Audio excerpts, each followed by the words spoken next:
Hello everyone, welcome to the first game of Sens, the philosophical sci-fi game. My name is Simon, I'm going to be the game master today. I'm joined today with some awesome players, some of which you might recognize Theo from my Rewriters of History game. Idris is a high school friend of mine. And I am meeting the other two, but I am very excited for this game today. Okay, so real quick summary of the setting so that everybody is on the same page. It has been a few thousand years since almost 1,000 years since the empire of the solar system has been established. Within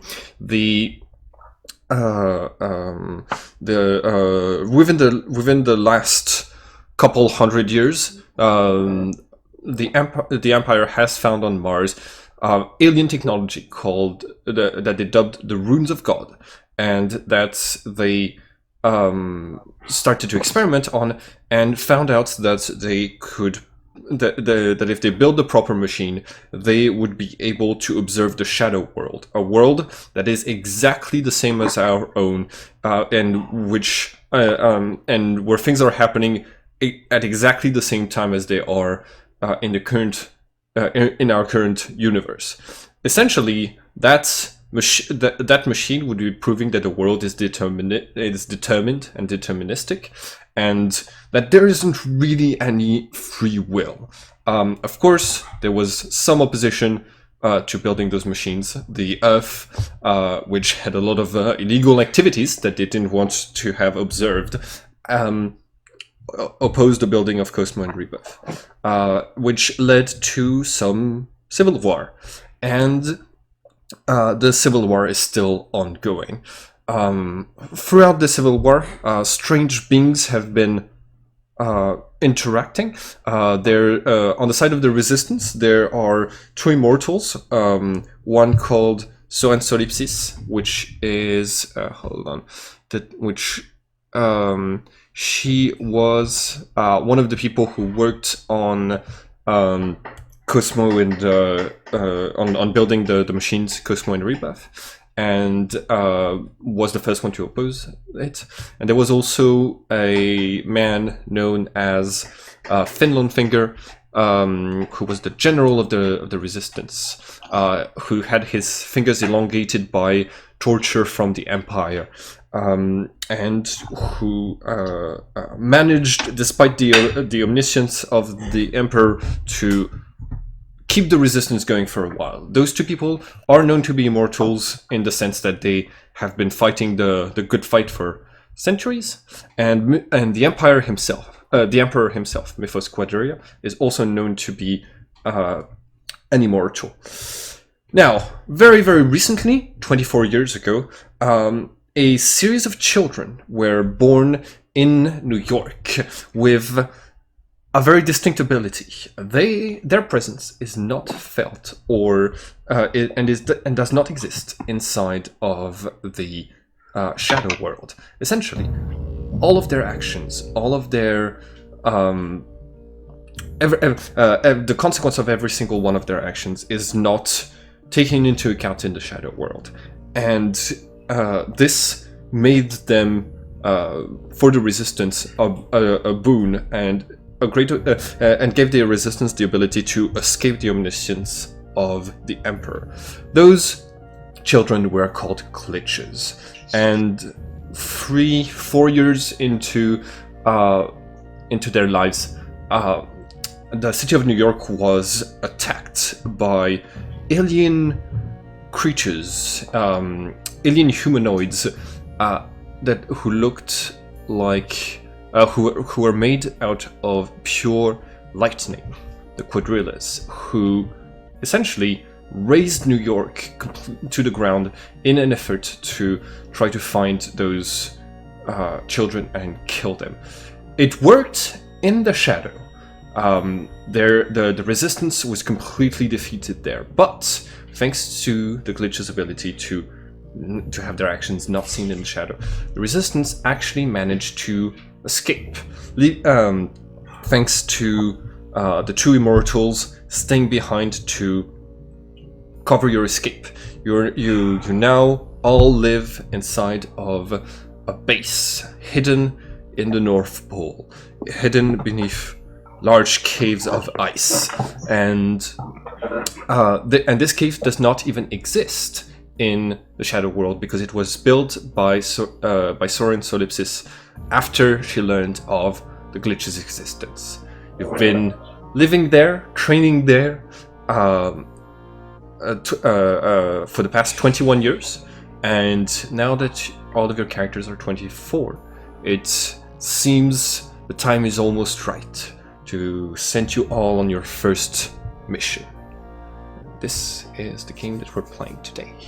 Alright, so in order of your images popping up on the screen, if you would like to introduce yourselves, say what pronouns you use, and like just talk a little bit about yourself and your character, that would be perfect. But before that, Idris, you have a question?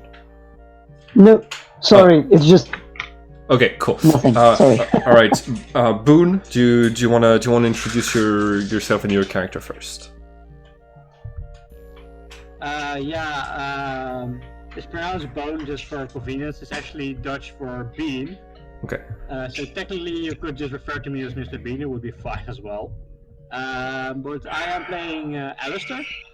I'm sort of new to the Warhammer mechanics, but I've played on Dungeons & Dragons before in general, also playing it in real life. Mm-hmm. And overall, my character is heavy on the chaotic side, and he really likes causing chaos in general. But overall, he's not exactly bad-natured or good-natured. It's just that he likes to keep things going, and he doesn't really, enjoy monotony and stuff. So if there's nothing going on, chances are he's gonna start something. All right. You want to talk a little bit about? Oh, and Alistair Oakbarrel uses he/him pronouns, right? Yeah. Okay, cool. All right. Cool. Do you want to talk a little bit about yourself as a? Oh yeah. You already said that you were familiar with D&D mechanics and things like this. Okay, Idris.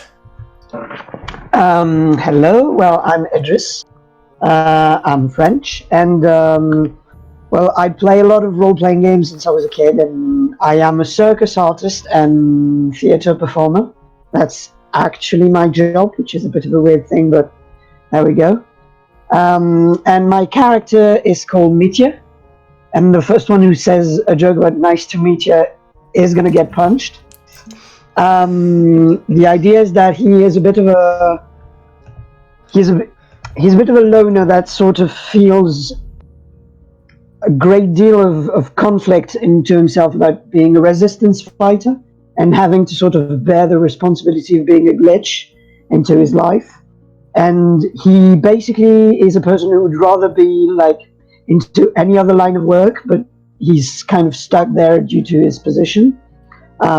He's trying to find creative outlets and discovers each time that he's really terrible at it, because he keeps changing jobs and discovering that he has no other talent than firing a gun, basically. And that's about it. All right, Cody. Okay, my real life name is Fabian. I don't have experience with this specific system, but I'm very excited to learn. Mm-hmm. I'm playing a character called Cody Rainvessel, he/him, and he used to be a quiet person as a kid, and after he was abducted from his Baker family in Brooklyn at his 4th birthday, I think that was true. He got mostly interested in scientific endeavors, and specifically interested in botany and plants, a collector, and fond of puzzles. Yeah, he's not that big of a fighter, but he is convinced that the kinds of politics that are needed to end this conflict are beyond force. All right, and Theo. Hello. I, in real life, am Theo. I use they, them pronouns out of the game. In game, I'm playing a character named Alexander, uses he, him pronouns. Alexander is a bit complex in the sense that he, inside, is a bit more pessimistic than he actually shows himself to be. He's really good at putting on a front of kind of blanking on words, but he's really good at pretending like everything is okay and that he believes everything is going to be okay, even though he's like, everything is not great and I kind of hate where I am, but I'm making it work. All right. Yeah, right. And we have another player who will be joining us pretty soon. Okay. So, just sent a message to everyone in Discord, and we are going to start today's game. So, going to get all of your characters. Wait a second. Who doesn't have a token? Oh, Theo, you don't have a token. That's right. Oh no. Yeah. Shut up. That's my bad. We did finish your character very recently. Do you trust me to get a token that looks kind of like your character? You might want to change it later. You might want to change it later down the line, but for the convenience of today, I am going to grab. Let's see. This. Ooh, wait, no, hold on. This looks better.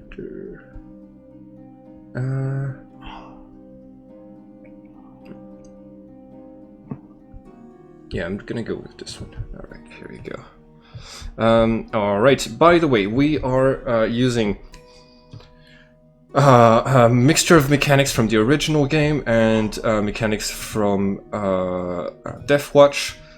So, can everybody let everybody else know what your character classes in the Deathwatch system are that will illustrate what role you have in fights? Boone?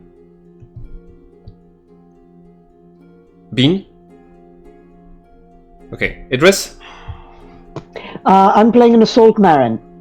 Yeah, you got Marine. Assault Marine, yeah. Okay. He's going to be more the kind to jump into battle and go in hand-to-hand combat. Cody? Apothecary, which is a support class healing character. Mm-hmm. All right. And Theo, you're also Apothecary, right? Yes. All right. All right. Apothecary team. Apothecary gang. Yeah, so we have two healers in the group. That's going to make it a little bit easier to survive. I have playtested this hybrid system with one player before, and it worked all right. But the mortality rate was still it needed a little bit of tweaking, and I did some tweaking. But so now everything should be good. Fingers crossed for your characters. That I'm right. All right, hold on. Where is If someone dies, it's gonna be me. It's okay. Well, yes, because you are the one who charges in most often. All right, cool. So, your team is also is composed of 2 other members. Claudius Moro is a tech marine, and they're the character for the player who's a bit late today. And Akina is an NPC, uses he, him pronouns, kind of more of a pilot type character. And how do you say that? Very impulsive, the very embodiment of free will that you're all supposed to be. And you do in fact remember that when you wake up today. Your characters are all living in the same quarters. Your entire unit, the Team Delta, you live in the same place. And as you wake up and get ready for, the morning, you are going to feel the distinct absence of shenanigans associated with Akina in the base right now. It has been a week since all of you had your 24th birthday. You all were born on the same day after all, so you had been promised by the General Costa, Finlandfinger's son, that you would be sent on a mission, that you could start fighting the Empire finally after turning 24. And it's been an entire week and no such mission has come. So, okay, which of you shares bunk beds with Akina? That could be me. Okay, cool. Also, we're still getting some feedback from somebody's computer. I think you might want to wear headphones if possible. If you're not. Okay. Okay. So, Mitya, you wake up and you look around and Akina's not here. Usually a heavy sleeper. This might not worry you at first, but when you head out to the common room where everybody else is, when you head out to the common room where everybody else is, you still don't notice his presence. What is everybody doing on this fine morning?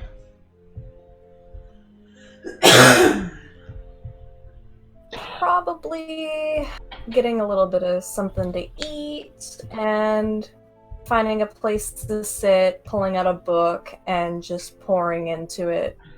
All right.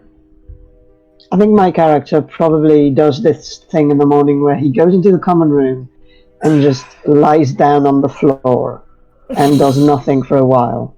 Mitya? So you'll often find him, you'll often find Mitya nestled just somewhere, just lazing around for a bit, because mornings are a difficult period for him. I feel that in my soul. Okay. By the way, just letting everybody know. Oh yeah, I'm gonna start the timer for that. So everybody starts with 2 points of immersion. You gotta put it on your character sheet or on your token. Immersion, it represents how invested you are in the story, in your characters, and things like this. It resets to 0 every game session, but for every thing that you contribute to the game, you start with an extra 1 at the start of every game. So all of you have 2 from making your character and getting an image for your characters. Idris, you made, I think, 7 different characters to populate the North Pole base, so you actually start with 9 immersion points. And In which category can we put it on the token? It's gonna be the blue bar. If you click on your token, you're gonna have like 3 bubbles pop up, and it's gonna be the blue one. Yeah. Right. And the more immersion you have, the higher your stats become. So just letting you know. You're also going to get some for every 30 minutes of gameplay. So I've got a timer for that. All right. What is? Okay. Is that Hold on, I'm gonna put on everybody's name so that we're getting yeah. Alistair Barrel is apparently dancing on the table. What is Cody doing? Cody is very slow in the mornings, and he kind of steps into the common room, all automated, steps over Mythia and sets up a teapot and has a look at some seedlings he got going, but not really actually checking what's going on, just like in like an automated morning routine. All right. And yeah. Hold on. Who and yeah. Okay. Cool. And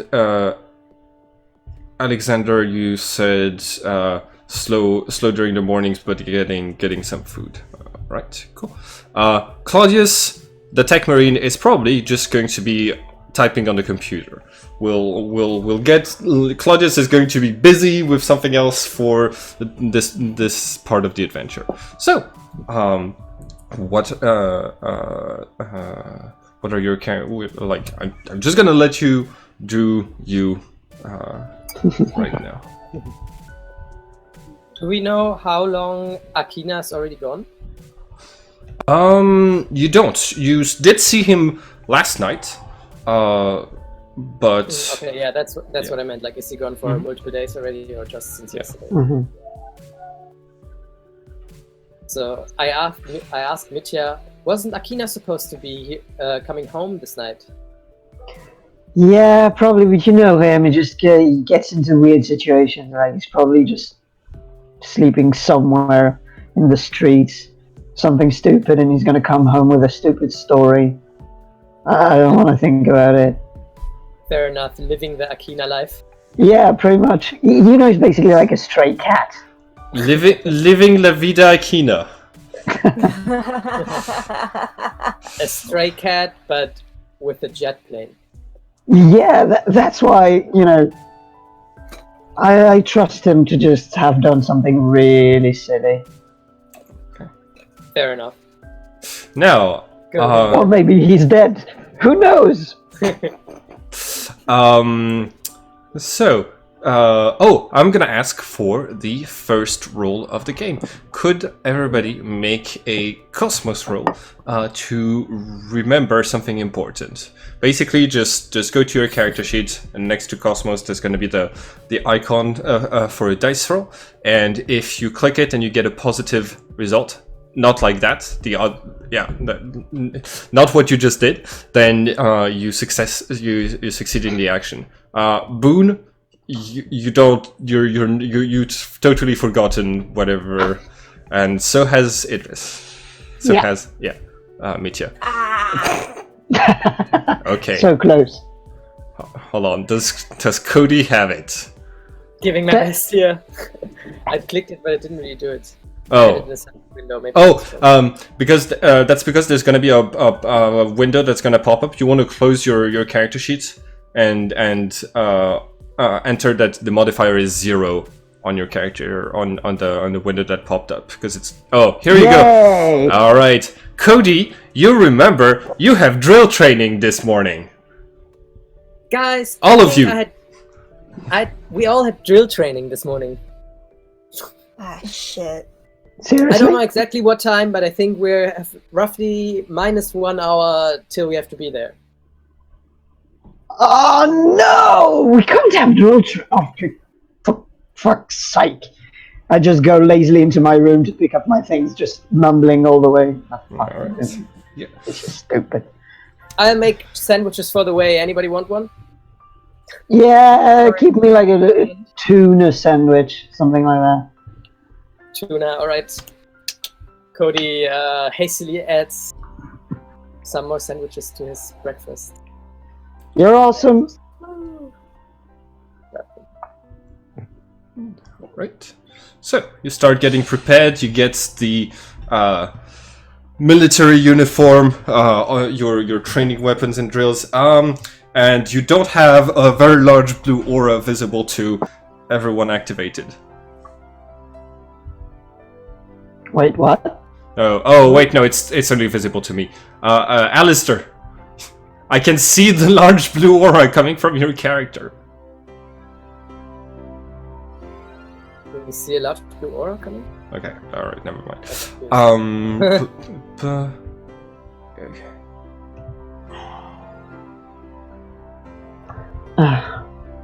Wait, is there no way to deactivate it?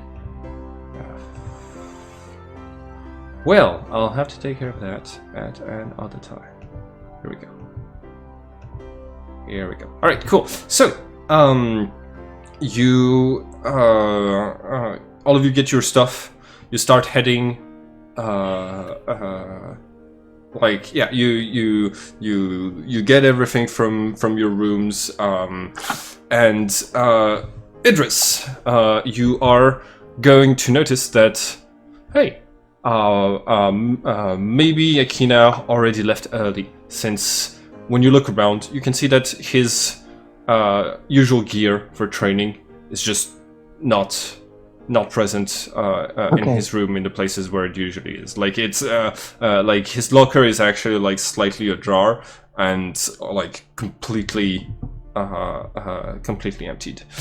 Is that his usual style to do that? To go early to military training? No, it's not. Maybe he's usually more of the kind to, you know, go there with all of you so that he has an audience to complain to about how shit it is that, like, you know, you're supposed to be the embodiment of free will, but you still have to follow the what's it called? The general's orders anyways. Mm-hmm. I just pop into the common room and say, like, that's weird. Akina has taken all his stuff, but that means that he took his stuff yesterday evening. And Yeah, I that's reckon so. really weird. Yeah. Did he do something stupid again? Oh, God. It's Akina. Yeah, it's Akina, let's say that. And let's just forget about him. We'll find him at drill Yeah. training, probably. Yeah, we should ask people there. Maybe she showed up earlier or something like that. Yeah, pretty much. Okay, you start heading towards the military part of the base. As you exit the dorms, you find yourself in this very cold cavern. Beneath your feet is rock centuries old, and all around you are these giant stalactite pillars that hold the ice roof of the cavern above you. You are very far beneath the ice, to the point where light doesn't from the sun doesn't even reach this place, because it doesn't even usually pierce through the apocalyptic clouds of Earth's current weather. So the artificial lighting of the base is indicating that, you know, it's time for daily activities at the moment. You walk around the base in the civilian section of where all of the people who were rescued from New York during the evacuation have made their homes. All around you, there's this, you know, you're used to it because you've grown most of your life here, but there's always something strange about the architecture. It's as if all of the buildings were made with this strange technology that wasn't really there in New York and isn't really there anywhere else. And people have just, you know, settled down in the buildings of the base, not necessarily even knowing what each of the buildings do, and just put their own things all around the place. So you're gonna see, like, you know, some people having like potted plants right outside of a window that also doubles as what's it called? Smoke evacuation. What's it called? Window. lot of things like this. All around you, you can what you see mostly is, apart from the technology from the building, most people are moving around with First World War technology type stuff. So there are like some, it's like there's old pistols. There's like steam engines for like most crude tasks that aren't already taken care of by the base, and yeah. Right, you make your way all the way to the military section of the base, and yeah, start. Okay. Yeah, you enter the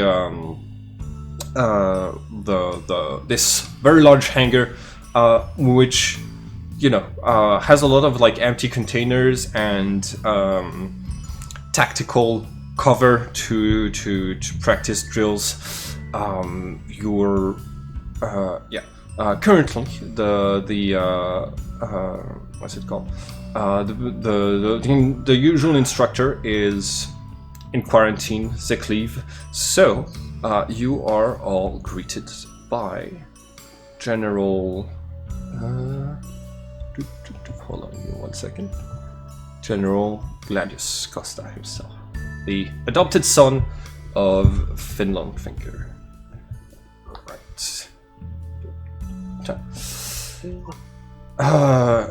So he.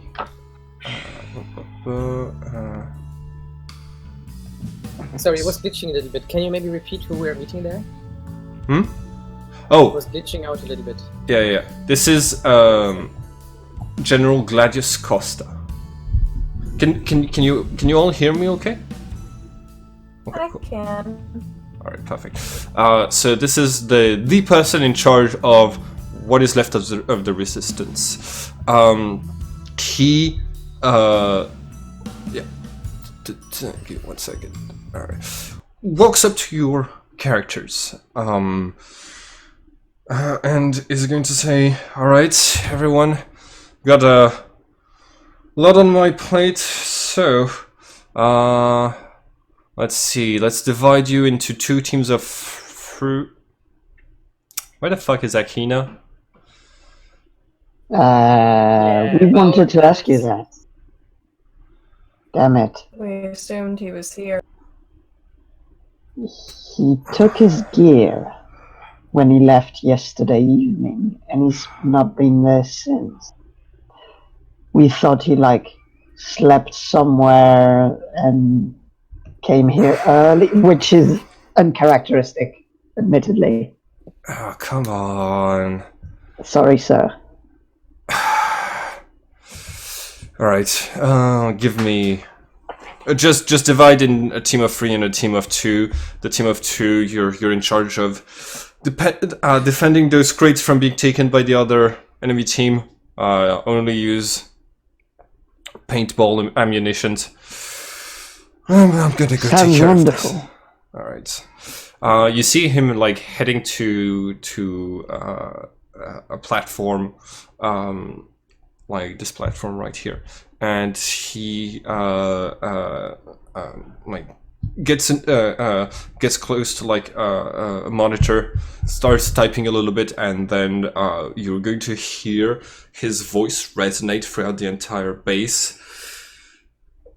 Private Akina of the glitch section, team your team Delta. Please get your ass to training right now. I think he's probably dead. Has to be. Something like that. Maybe not dead, but close to it at this point. He's gonna show up with a massive hangover, isn't he? Yes. Damn it. Well, I don't want him on my team then. Fine. Okay. So you're gonna have to be in the group of 3 then, if you want to be certain he's not gonna show up and be on your team. Yeah, let's do that. Okay. And let's take Claudius into the team of 3. And who wants to be the last one? I'll be happily in the team of 2. I'll join the team of 3 just so each team has a healer. Oh, why not? Let's do that. Right. So it's Alistair and Cody, and then Claudius, me, and Alexander, is that? Yep. Nice. Which figurine is Alistair? Okay, hold on. Give me 1 second. Alistair is the big, beefy armor person with a sword that's moving around. I will go to him. All right. So, you have the difficulty of coming up with the attack strategy. Now, I am going to ask everybody to roll a chaos roll. Chaos is representative of your character's ability to thrive in chaotic situation. It represents your initiative, but it also represents your perception and things like this. So, okay. Now, from the good vantage points that you have, Alexander and Mitya, you are going to spot a member of the council of the resistance coming up to the platform where Costa is tapping his foot and talking to him. And the general seems more and more frustrated, more and more in disbelief of the situation. And then he's gonna turn his gaze towards you and the exercise. Turn back to Michel Citra, who's the accountant for resistance. But by while this is all happening, the exercise is starting. So, do you keep your attention on what's happening with the general, or do you focus on the impending ambush? So basically, the idea of the exercise is that we defend the crates against an attack. Is that it? Yeah, basically. Okay, fine. What do we have as gear? You all have. You're all gonna have the primitive weapons from the book. Give me just 1 second. Right. Ranged weapons. Here we go. Okay. Hold on. Where are the? No, not grenades and missiles. I think they are in. Here we go. Solid projectile weapons. You all, you're basically given like the best gear that the resistance has. So all of you have autoguns. They are basically like what do you call that in English? Machine guns. Right. So Okay. so like higher tech than what the common soldier has. Here, I'll put the stats for the autogun in chat in case you want to put those on your character sheet. Cody and Alistair, how are you going to proceed with the attack? I will give Alistair the chance to decide this technically, because he's militarily more proficient than I am. Follow your orders, Alistair.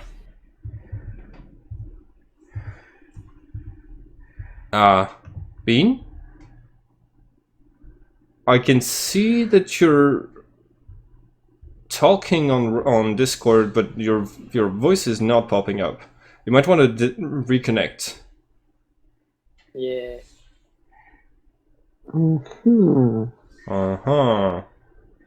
Yeah, I can see the green circle of your voice, and you just unmuted yourself, but you're not making any sound.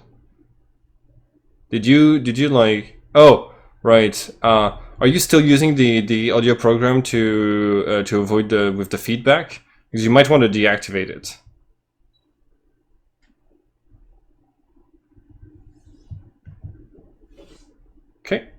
Well,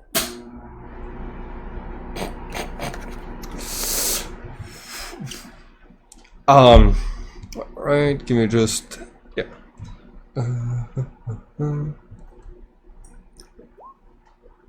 No, we can't hear you. We can't hear you. No. Sorry. Damn it. Discord problems. Okay. Hello? Alright, okay, cool. No, still no. Alright, well, and 30 clip. Okay, cool. I think that's all of the important stats for this gun. Well, I'm gonna stop the recording for a second. I think I found a problem. Ah, yes, yeah. we can hear you. That's Okay, cool. Never mind then. All right, we hear you. What's the strategy for taking the crates?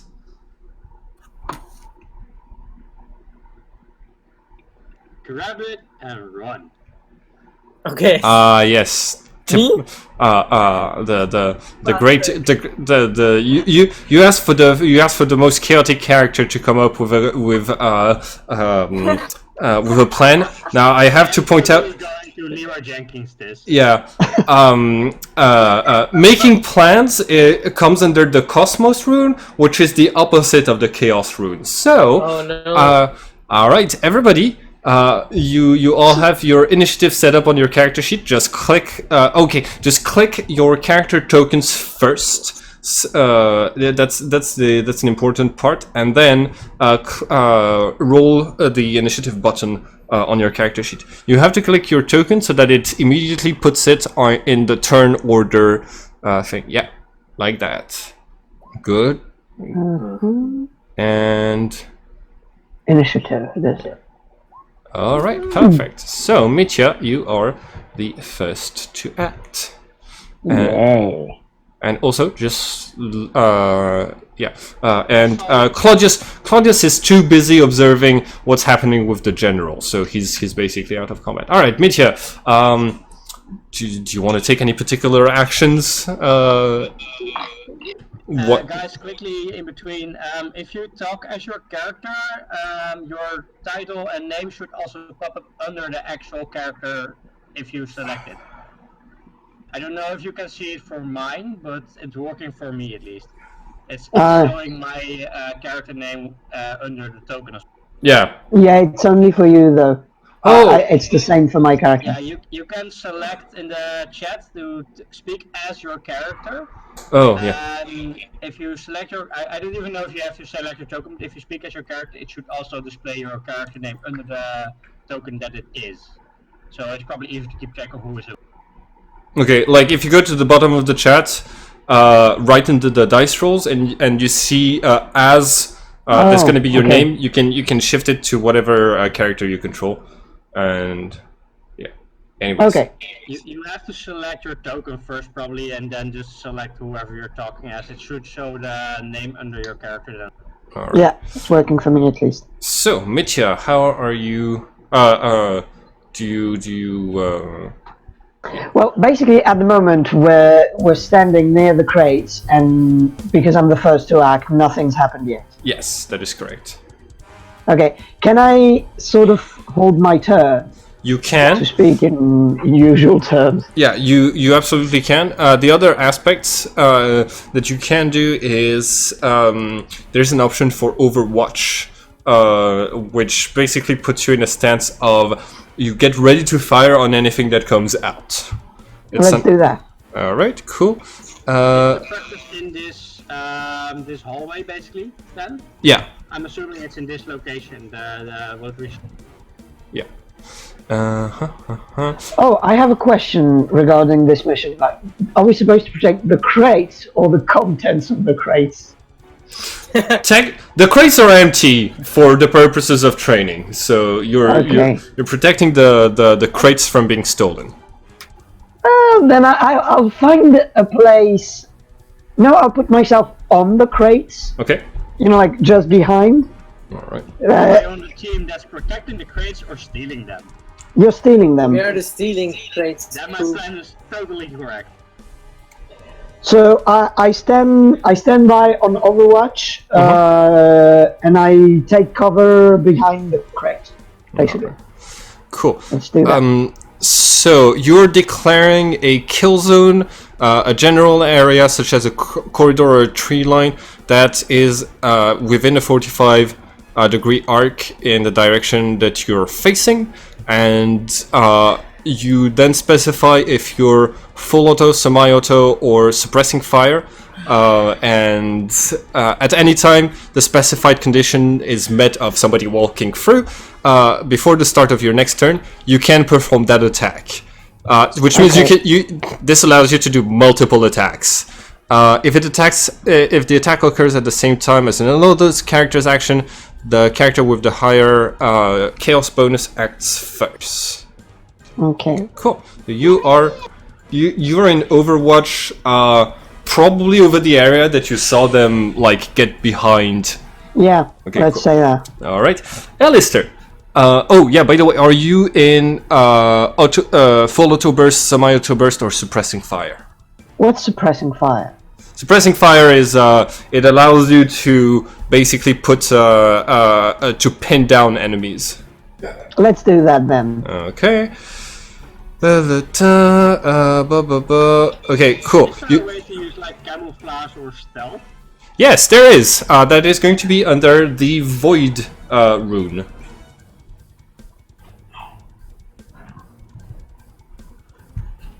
Okay. There we go. Nobody sees me in my metal armor. All right. So that is. Metal against metal. Yeah, that's a 37, which means Idris, Mitya is going to have to roll chaos to just spot Alistair sneaking his way towards the crate. Okay, let's do that. Chaos. Yeah, chaos is your perception. It's your ability to react in chaotic times, and you fail. So unfortunately. Wow. Alistair is able to move closer and closer to the crates. I feel like that's probably going to be your full movement to get to where you are, which means it's going to be Alexander's turn. Alexander, what? I'm just hiding on the overhang now, I guess. Hmm. I'm just hiding under this overhang here, I guess. Okay, you got it. Alright, and I'm guarding the crates, right? Yeah. Okay. I have my power sword out, Okay. and I guess, did you say Overwatch is pretty much like just watching and waiting for something to happen, and that's when you take your action? Yes, but it has to be with a ranged weapon. So unfortunately, oh wait, no. Oh, and by the way, the power sword is part of the equipment that you get in the middle of the first scenario. So currently, you have your autogun. I think I was an exception because I had the specific sword, right? Sorry, what? I already had a sword, right, due to the character background thingy. Yeah, but that's part like that's the force sword, and you don't actually have it yet. You have the autogun at the moment. That's all the equipment that the resistance has. And all right, everybody gains 1 immersion point. Okay. Alright. And isn't there a thing that our attributes having a bonus due to immersion points? Yes. So it's already calculated automatically on your character sheet. If on your character sheet you have 10 points in the immersion, it gives you a +10 to all of your runes. Like you can see on your character sheet right now, chaos you have 46 because that's your baseline, but right next to it is the number that you actually rolled with. It's 56. So the longer you play, the longer a single session continues, and the more you've contributed to the universe, the higher your runes are. So, Alexander. Nice.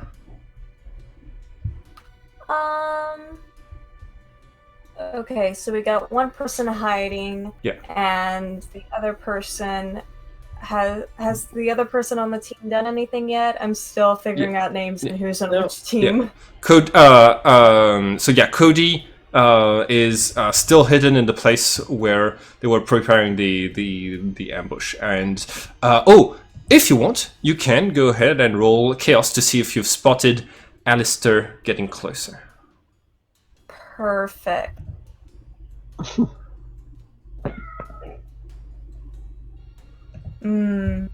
Negative 13.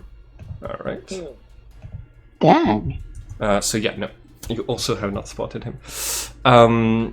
So you can use Overwatch with your autogun, if you'd like.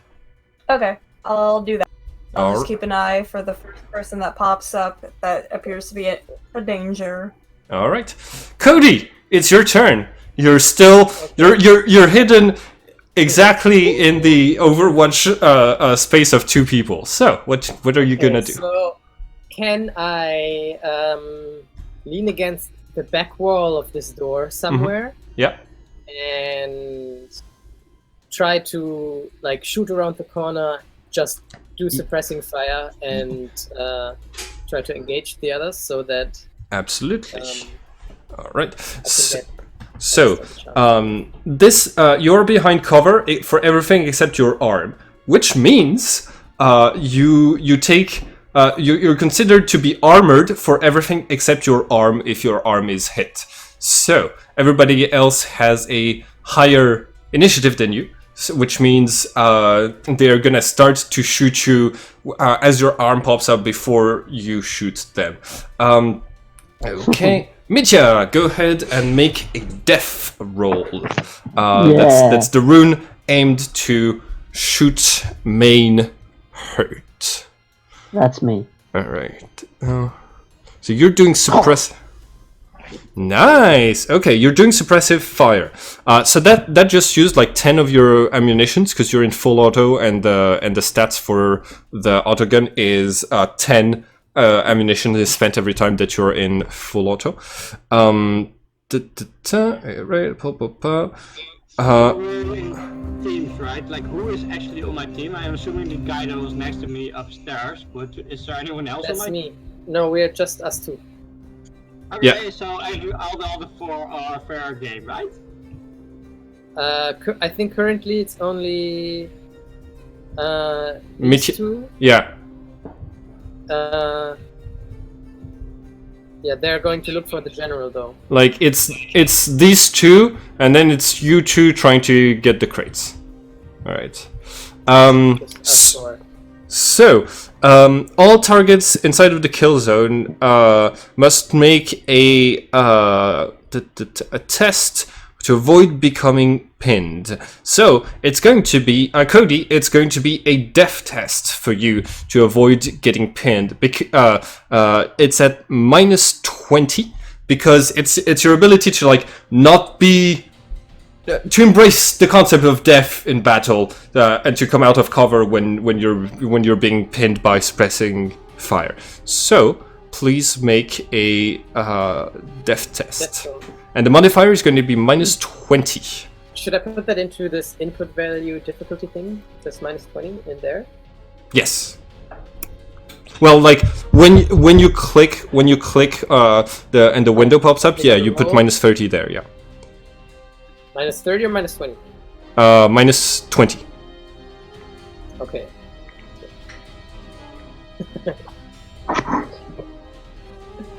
-55. Okay, so you are pinned. You hear the rattling of gunfire, and like you're kind of like going to move back. All right, and Mitya, you rolled a 10, which means the hit location. Oh, right, no, yeah, you hit a 10, which means that you're gonna get a nice hit location on whoever you're shooting. Give me just 1 second to figure out hit location.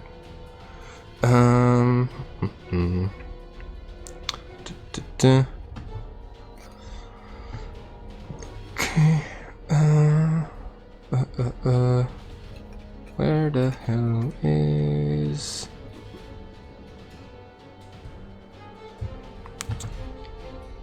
Sorry, still getting used to some aspects of this No worries.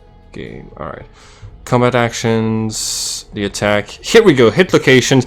You hit the head, which means because he's behind cover and you're aiming with like paintball, you're actually not going to hit him at all. But if you had firing in full auto as you are now, you would have hit him with 4 bullets to the head. Yeah. Okay. And now, Theo, are you going to fire in full auto, semi-auto, or suppressing fire? Say the option again. I didn't quite catch the word you said. Yeah, full auto, semi-auto, or suppressing fire. Let's do semi-auto. Alright, in this case you're only going to be spending 3 of your bullets, and go ahead and make a death test. No, that's Test. So. yeah, death roll. Okay. Ooh. Hey, that's a 4, that's a success. So you rolled a 45, which means it's 54 on the hit location, and 54 is the body, which means you do not hit him with the paintballs because he's behind cover for his body. Yes. All right. Understandable. But yeah, you both have him pinned, which means like his attempt to move and shoot at you is like you just dodge back into cover and just like try to not to get hit. Best soldier. All right, so that is your turn, Mitya. It's your turn again. Now this is very uncharacteristic of Alistair. You know that if he's still behind the same cover as Cody, and he hasn't done anything, it's something's wrong. Something's very wrong. So, what are you going to do? I can't move. Can I move the crates? Like, Yeah. is that a thing Yes. that's possible? Yes. Okay. How heavy are they? So they're metal. So they're pretty heavy, but they're completely empty. You think if you like put your back into it, you might be able to push them off of the platform that you are at. And if you want to actually carry them, you'd have to work with Alexander for both of you to like lift together and like get it up there. No, I think I want to push just one of the crates off the Off the edge. like of the edge to sort of separate the two targets. Okay. We You. are stealing the crates, right? Like, where are we supposed to take them? Just grab them and take them. Hey, let's say just like in this area right here.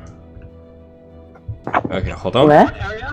This area. Wait. Yeah. No, I can't do that if I have the arrow thing.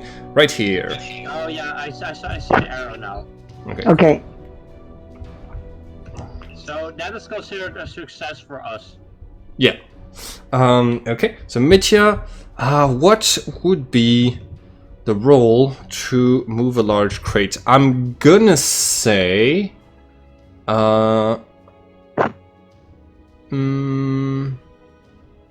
You're trying to preserve an object from potential destruction. You're trying to like move it to safety. So that is going to be a roll for creation. Creation. Yes. Oh. Let's go. Okay. Yeah. You put yourself like against the crate, and you start to push. But between that and your desire to like be in cover and observe like the whole situation, you're unable to like make it move. That is half of your action. Okay, then I start again. I try to spot Alistair then. Okay. Go The ahead. rest of my action. Go ahead and roll chaos. Alistair, can you roll void again, please? Okay, I need to roll it again. Yes. Ooh. Aha. I need to roll chaos. You need to roll void. Void is your ability to like make yourself unseen. Oh no, Mitya, from your new vantage point of trying to push the crate, you are going to spot out of the corner of your eye movement in the platform beneath, and when you peer over, you recognize the black and blue of Alistair's uniform. Shit. I sort of turn to Alexander and say like, look, he's fucking over there, and then I end my turn. Okay, Alistair, you hear Mitya say that, and you believe you have been spotted. It's your turn. What do you do? Leroy Jenkins! I run at them. All right. So, You do know that Leroy Jenkins died. That was the whole point of it. right. I don't care. Okay. So this is a perfect moment to illustrate one of the important rules of Sens. Because it's a reference out of character, and because it took people out of the immersion for a second, you're actually going to lose 1 point of immersion. This It's accurate for what I'm doing, though. Yes, it is, but as in the documents that describe the setting, I specified that like all of culture that the Earth had was systematically like destroyed and eradicated by the Empire. All libraries burnt and things like this to make sure that like Earth kind of lost its sense of cultural identity. So you won't know who Leroy Jenkins is, but you can still shout it. You just lose a point of immersion for doing so. So yes, are you charging and attacking?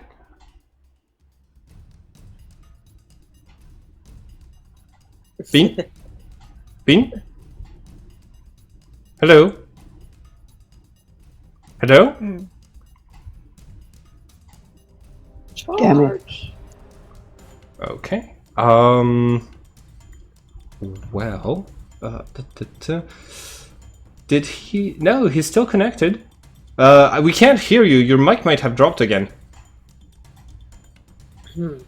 All right. We're just gonna wait while he tries to resolve this. And Alexander, what are you going to do on your turn? If this fellow is going out in a blaze of glory, I'm gonna take that opportunity to try and get some shots in. All right. And in this case, we're going to assume that like he is going to be within your range of fire when he finishes his actions. So I'm going to need you to roll for death, please. Full auto or half auto? Let's go full auto. All right. He's going all in, I'm going all in. All right. Ooh. Okay. Yes. Sorry, Okay. Something came up for a moment. There was somebody at my door. I had to run to the door. All right. Oh. You got it. Did I miss anything important? I'm You're gonna go- get shot at. I'm gonna say no because it hasn't happened yet. But you are getting hit for two attacks. Theo, did you put in the stats for the autogun on your character sheet? I did mention I was running at them with my guns firing. Got it. Got it. So you are. Are you trying to do suppressive fire? Yes. Okay, perfect. I'm gonna need you to roll for death.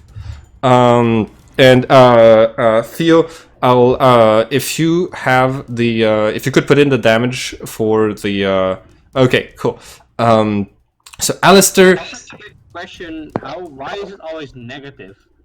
it's negative when you fail the action. It's positive when you succeed. Is that the amount of which you failed by? Yeah, Like, exactly. I failed by 45 points. Exactly. Yeah. So suppressive fire.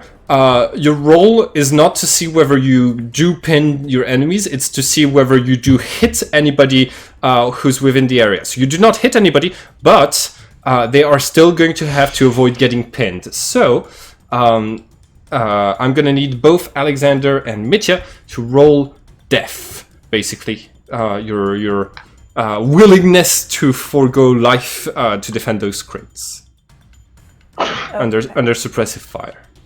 The entire goal of me was basically that I'm charging at them and getting closer as close as I can without, getting hit while in the open.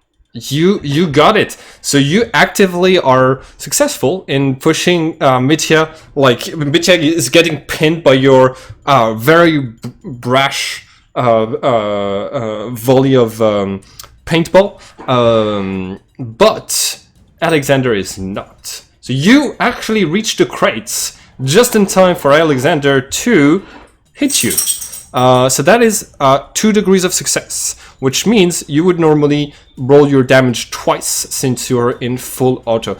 Do you want to roll the damage, Theo? Yes. Okay, so Roll twice. yes. Oh yeah, that's perfect. All right. So if you had been firing with an actual weapon, you would have just taken 12 wounds out of Alistair's life points, and he has 20. So this means like this should give you an idea of how dangerous this system can be. You rolled a 1 and a 5 on d10s, and you rolled pretty low to hit Alistair, and you still would have shredded 3/4 of his life points. Yeah, this system is probably broken, but it's actually sort of realistic. Yeah, it's going for realistic, and so like you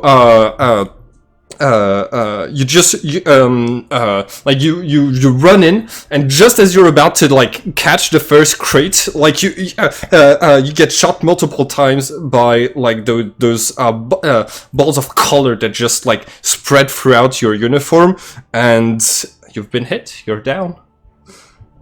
Alexander, it's your turn. You're your team's last hope, and I basically behind the crate with low HP.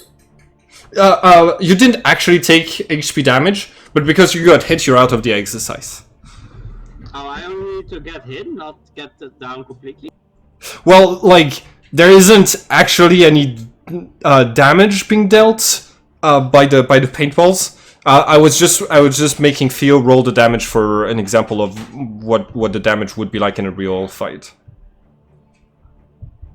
Okay, yeah, just checking how it was basically going. I mean, it's more a matter of when am I out of the exercise. Yeah. All right. And okay, so Cody, you're your team's last hope. Okay, so I want to run forward and lie down at the front of this this ledge. Mm-hmm. And I'm going to use the moment to unleash my weapon at Alexander, shouting, "Sorry, Alexander," at the same time. I'm and sorry. I think I'm going to use... is there an advantage to using semi-automatic when I want to... Okay, so semi-auto means you're saving your munitions, and since your semi-auto is free, it means you're only firing 3 bullets. This means the maximum number of hits you can do is 3, and but also you need to roll 40 for all 3 of the hits to work. Basically for every 20 you do an extra hit, whereas if you are firing full auto, it's for every 10 you do an extra hit. So yeah, you're for every 10 above 0 you do an extra hit. Okay, so it's technically a little bit more accurate, I guess. No, it's less accurate. Like you're less likely to hit with every bullet than you are if you were going full auto. But you're saving ammunition, and you are, the main advantage is basically just saving ammunition, being less likely to kill whoever you're shooting at, things like that. I think at this moment I don't care about ammunition, so I will just go full auto. Full auto. You go ahead. Roll for death. Nice. Okay, Ooh. that is 1 hit. Go ahead and roll the damage on your weapon's profile.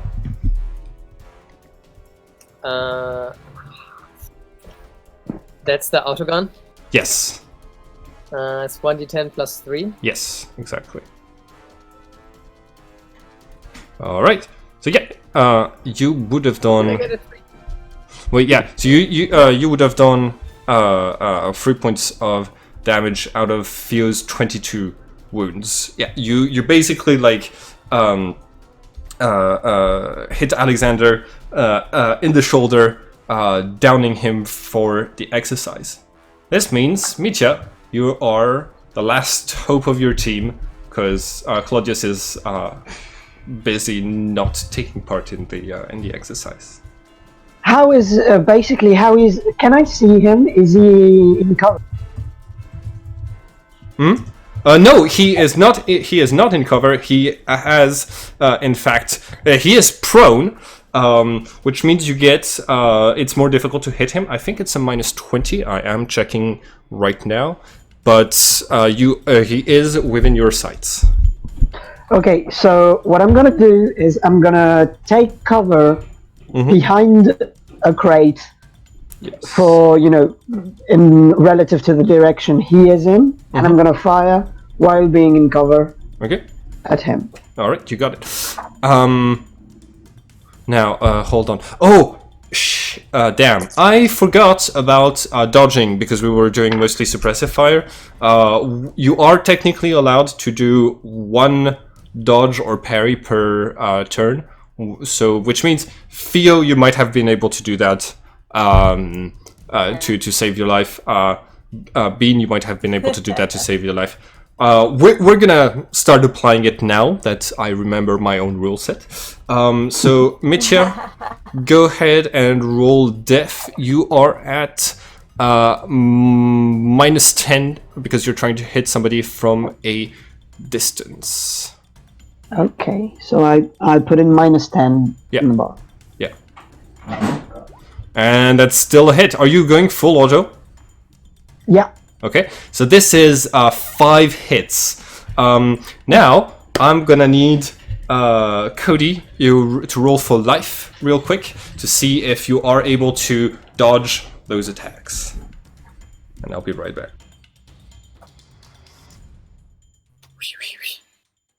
Oh, cannot. I think you're gonna get it. So it's 5. Did he say 5?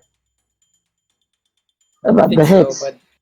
I think so, but I'm not 100% sure if I understand correctly how it works. Yeah, but I Yeah. think that might be it because for you, Theo, you hit twice, and he had you roll 2 dice, isn't it? I will see. Oh, okay, so you roll 1d10 per every bullet that hits? I think. Well, we'll see when he comes back. 1d10 plus 3. Yeah, so it's 1. Oh, I'm so done. Negative 25 hit points. I think you're gonna be soaked in pain.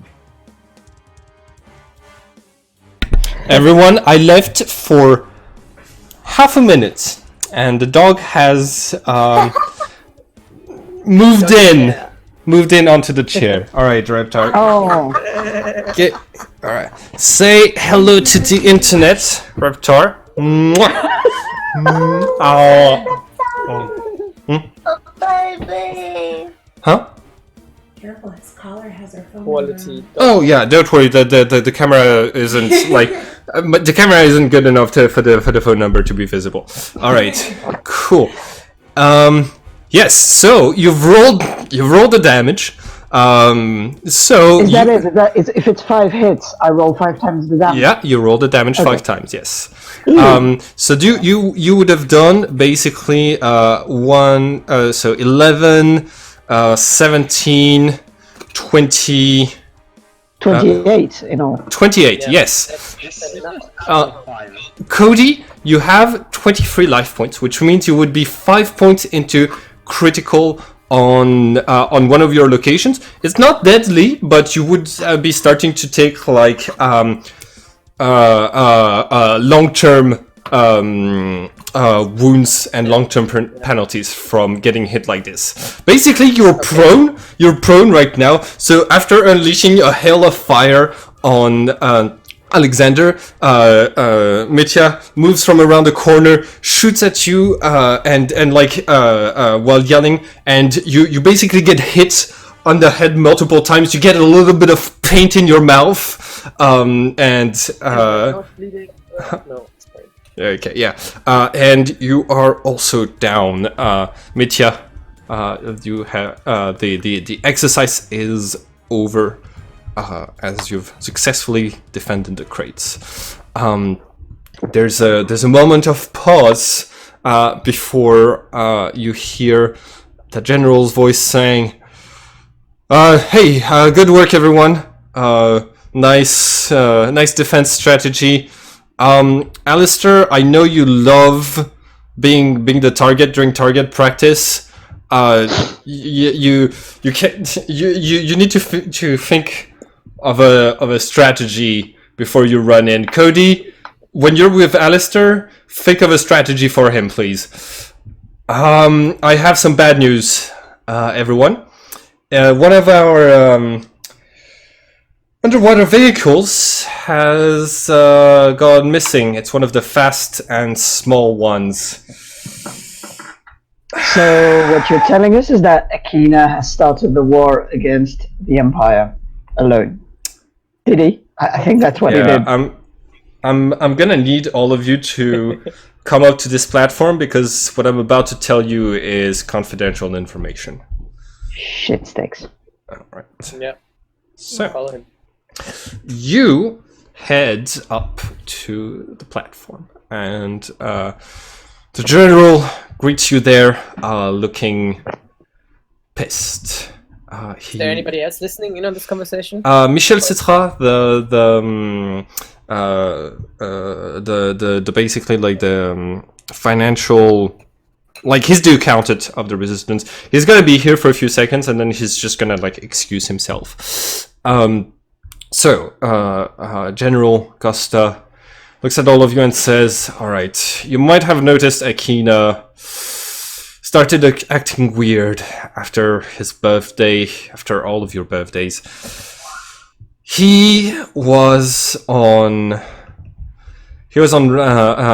radio duty that day on the and he picked up a signal. He picked up a signal that started being emitted around the time all of you were born. It was coming from Iceland. It was a pretty powerful signal, and it wasn't any sort of encrypted message, but, well, he brought it to me. He said it couldn't be a coincidence that the signal was happening at a time, at a time that only resistance members know about, the moment of your birth. So, he demanded to be sent on a mission. I told him that it's not... We still don't have all of the equipment. Oh, everybody gets 1 point of immersion. We still don't have all of the equipment. We still don't have all of the... we're not prepared to fight the Empire. There's only 200 armed soldiers in this base. I told him it wasn't... We weren't ready. So, considering this could very much be a trap, I told him to keep the information for himself. He argued that the only people who knew about the date of your birth that are still out there are resistance members and potentially Soren Solipsis. She might have survived the fight against the quadrillas in New York. I think that's unlikely. I think it's, even if she did survive, there's a good chance she got captured by the Empire and that they got the information for the hour of your birth from torturing her.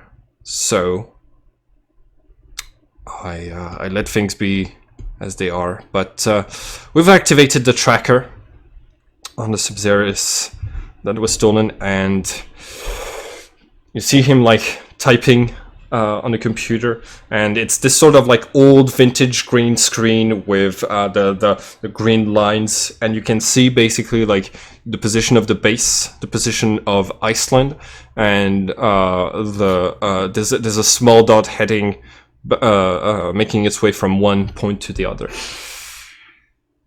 How fast is she moving? It's one of our fastest Sub-Zeros, which means he's going to be there. We're not going to be able to stop him from getting there, but one of you might be able. Well, his radio didn't get deactivated.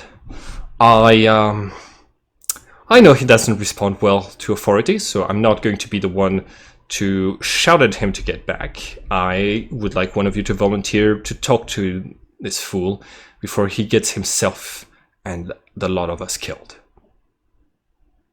So At this point, Simon, I add out just so I can get to work on time. You got it. I didn't want to miss this information. It was very exciting. Yeah. Have a nice day, Theo. So Alexander is going to be out for the rest of today's game. So y'all have fun. Catch me up on what happens. I'll talk to y'all later. I'll put the recording on YouTube so that you can, if you want, you can watch like the rest of the game later in the week. Right. See ya. Bye. Bye. Goodbye. All right. So, which of you feels ready to talk someone out of a very deadly mission? Well, can I address the general real quick? Yep. If we're trying to contact Akina right now and we don't have any way of bargaining with her about stopping what he's about doing, she's not going to stop. So I think when we call her, we need to say something that's definitely going to convince her. Akina uses he, him pronouns. Oh, I'm sorry. Yeah, no worries. It's all good. Yeah. All right, here we go. Yeah. Okay. Fine. I'll give Team Delta a mission if you get him back. That sounds like more work, though. That sounds like what Akina wants. Yeah. That's a bargaining chip. If you're unhappy with being sent on a mission, we can have a talk about your discipline, Mitya. No, sorry. I'm terribly sorry, sir. I was just wondering. It was a joke. Okay. So yeah. Right. Good. I'm kind of sick, so please excuse my lack of discipline. It's okay. I'm used to it at this point. At least you're not stealing vehicles and running off on whatever. All right. Which of you wants to offer the bargaining chip? Yeah. Cody? I can try it. All right. Let's go. Okay. You like the general picks up a receiver. You hear him talk with someone for a few seconds. Say, yes, please patch me into Sub-Zeros the Valiant. Yes. All right. Here you go, Cody. Okay. Pick up the phone. All and, right. Is there a loudspeaker mode? No, there isn't. Well, actually, we're gonna say that there is for the convenience of everybody being able to like. Yeah, there's extra receivers for everybody to listen in on. Okay. So, you hear through the static The cheerful voice of Akina. Hey! It took you longer than I thought to get in touch with me. Hello? Anybody Akina. there? Cody. Hey! Nice to hear your voice. Hey, The Cody! rest of the crew is also listening in. Oh. You know. Okay. Have you told on me to the general yet? Well, thing is that the situation probably developed differently than you thought, because it's on the general's behalf that we're trying to contact you right now. Ah, yes. I see. Well,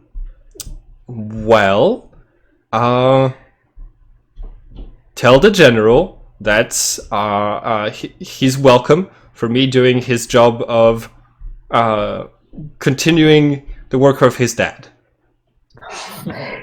Tell him he's being a fuckface. Sorry, General, for the language, but that's legitimately how he's behaving. Like, tell him he's a fuckface. Mitya wants to let you know that you're a fuckface, and also, I want to ask you if you have any further plans on how to continue with the mission that you're on. Do you really think doing that by yourself is a safe idea? I've got a tracker, and no, if I thought it'd be safe, I wouldn't have bothered.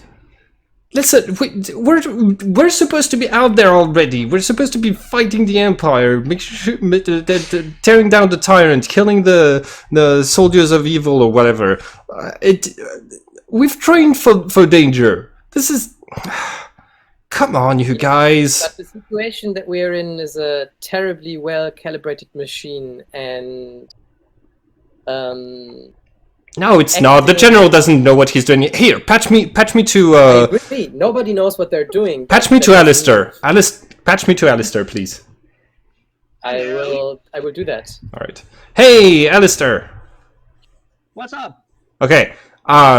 You know it's all fucking chaos, and like you're the one who keeps talking to me about chaos theory and how like there's no point in trying to make plans. It's not gonna work, right? Can you try to explain that to the general or to the others? Well, if planning doesn't work out in the first place, then why spend so much time on it? Just do it. Yeah, that's what I'm saying. I'm like, you can see like the general is going to like he's kind of looking like he's done with everybody's shit, but he is glaring at the marks of paint on your uniform, Bean. On your uniform, Alistair. Sorry. I look at the general and I ask him. Actually wiping them away. I look at the general and say, like, just so I know, do you have like any way to remotely deactivate stuff into the submarines? No. No. Damn it. If we were the Empire, we would have this sort of tech, but we don't. Yeah, that's tyranny for you. Okay. Walking up to the general with paint on his. All right, but Alistair, just tell him we'll give him a mission if he comes back, and he won't get martial courted into oblivion. Let's go! Adventure mission. Yes. What? Okay, so that's Akina being confused by what you just said. I'm just as confused as you are. Okay, patch me to somebody who's not He tries to explain to Alistair. Let's just go on this mission and see how it goes. You're coming? Nice! I'll see you there. And he hangs No, up. wait, give me the. Hey, you're not done talking yet. Come back here. The general like grabs the handle and says, "Operator, can you patch me through again?" His radio's down. So what's in it for us? What do you mean? What's in it for you? If the Empire finds out where the base is, we're all gonna get executed. That's what's in it for you. That's pretty good, Yeah. actually. I was actually looking for some more fancy weapons. Don't you have like a sword? It doesn't have to be modern. Alistair's just trying to get like new goods. Like New toys to play with. you've already been given like the best equipment in the base. But if you also want a sword, the general is going to say, go by the armory and get yourself a combat knife. You see him. Slan, and I just stick out my hand to him. What? I just stick out my hand like I want to shake his hand. Oh, That's an agreement. Deal. fine. Like, yeah, he shakes your hand. You can tell that, like, in those trying times, you see him reaching up to his necklace and caressing the silver symbol that is there. You see it's this strange scythe shape held together by a hand by a skeletal hand that has extremely long fingers. This is the symbol of the religious group that worships Finland Finger as, you know, this immortal god of the resistance. And the general doesn't like touch it very often. You've seen him like do that when training events went terribly hard, or when there was like the possibility that your base might have been discovered by a spy or something. He turns to you and says, "All right, I'm sending you on a mission to retrieve Akina by force, if necessary. Iceland. Well, what's left of Iceland above the seawater is." Oh, no. It's basically a junkyard that the Empire has been using to dump all sort of waste, radioactive and chemical and otherwise. It's also where a lot of defunct cyborgs end up going, both industrial ones and the ex-military cyborgs.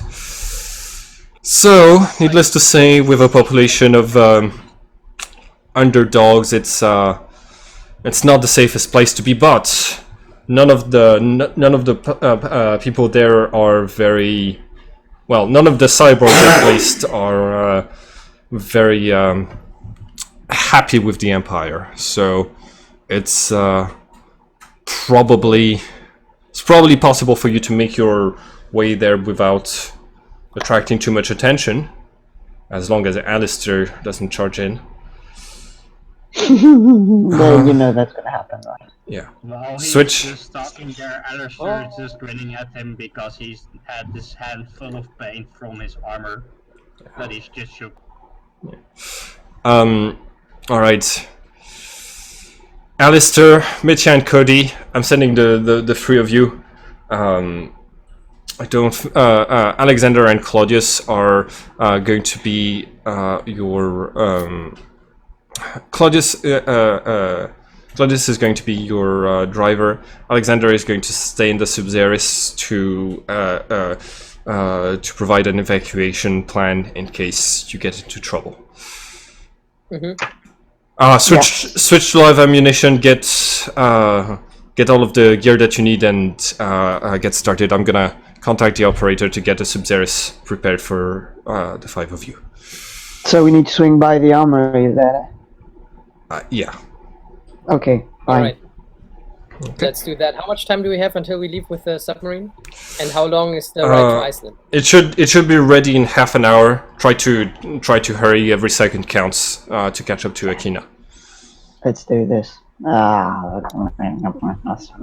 Will we have can I use this half hour to kind of familiarize myself with the tech on the ship, so Yes. that I know what kind of things we could do to react to certain hazards, or if we could stay in contact with Akina, for example.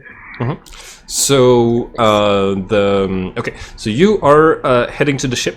You are taking the half hour that you have to look through the technology on the ships. So I'm going to need you to roll for Cosmos, and you get a plus 20 because you have a lot of time. Oh yeah.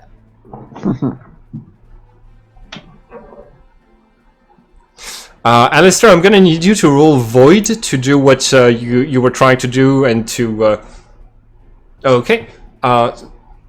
So roll Void to try to smear the general's hand with paint. Nice. And you fail to do so. The general spots you. Cody, you get familiarized with the machine, with the Sub-Zeris that is given to you. Hold on. Sorry about that. So you are. So you're basically being given like one of the fastest ships of the rebel fleet, but it also means that you don't have any weapons. There's a tracker on there. There's very good maneuverability, and like it can, but it's not a very large ship. It can't go into like the depths very far. It is stealthy, so you're probably not going to show up on enemy radars. As far as you know, the Empire doesn't even use radars anymore. They since the military has access to screens that show them the inside of the shadow world of Cosmo and Rebuff, so they can just like since they rely on that equipment, they won't they usually won't spot you glitches driving a How large is the vessel? Roughly? It's enough for the 5 of you to sit in. Imagine the Phantom Menace Gungan ship that they used to like get to from the Water City to the where the Amidala is, but just a bit larger so that everybody can fit in. Nice. Okay. Cool. That's cool. All right. So you didn't go by the armory, which means Cody, unless somebody brings them to you, you still have the paint ammunitions in your gun. That makes sense. My character would do that probably. Yeah. You have the you did already have your medical equipment for training in case somebody got like paint in their eye or something. So you're already equipped with that anyways. Okay. What are the other two going to do during the prep time? Want to swing by the armory, Alistair? Free grease and more toys. Always. All right. Let's go. Okay. So you reach the armory, which is being guarded by this stocky soldier. You only know her as the lieutenant, and she's an older woman. She has scars from the battle in New York. Her arm got blown off by a quadrilla's like lightning attack.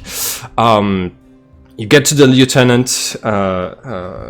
She sees you two arriving and says, "I got the call from the operator. So live ammo and a knife or a sword. If is that it? It's 2 swords. Two swords. Got it. She turns around and like picks up swords from the back. They're in very different styles. One of them is this like broadsword, and the other one is it looks more like a katana. She puts them like on the desk between on the desk between the that stands between you, and says, "Those are not toys." And gosh, you're going on the first mission in 24 years. You better be fucking careful and come back alive. Yeah, I will try. Okay, which one? I take both, and I look at Alistair, and I just go, which one do you want?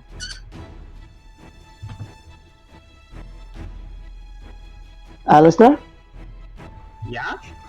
Do you want the katana, or do you want the broadsword? Did you say broadsword? Yeah. Give me that one. Let me smash What? something. Sorry? Mm-hmm. Let me smash something with it. I don't need that katana, I'd only cut something. Okay. Yeah, okay, take the broadsword then. All right. Do you want to try it right away? Yes. Okay. There is so around you you can see the wall, the desk of the armory. You can see your friend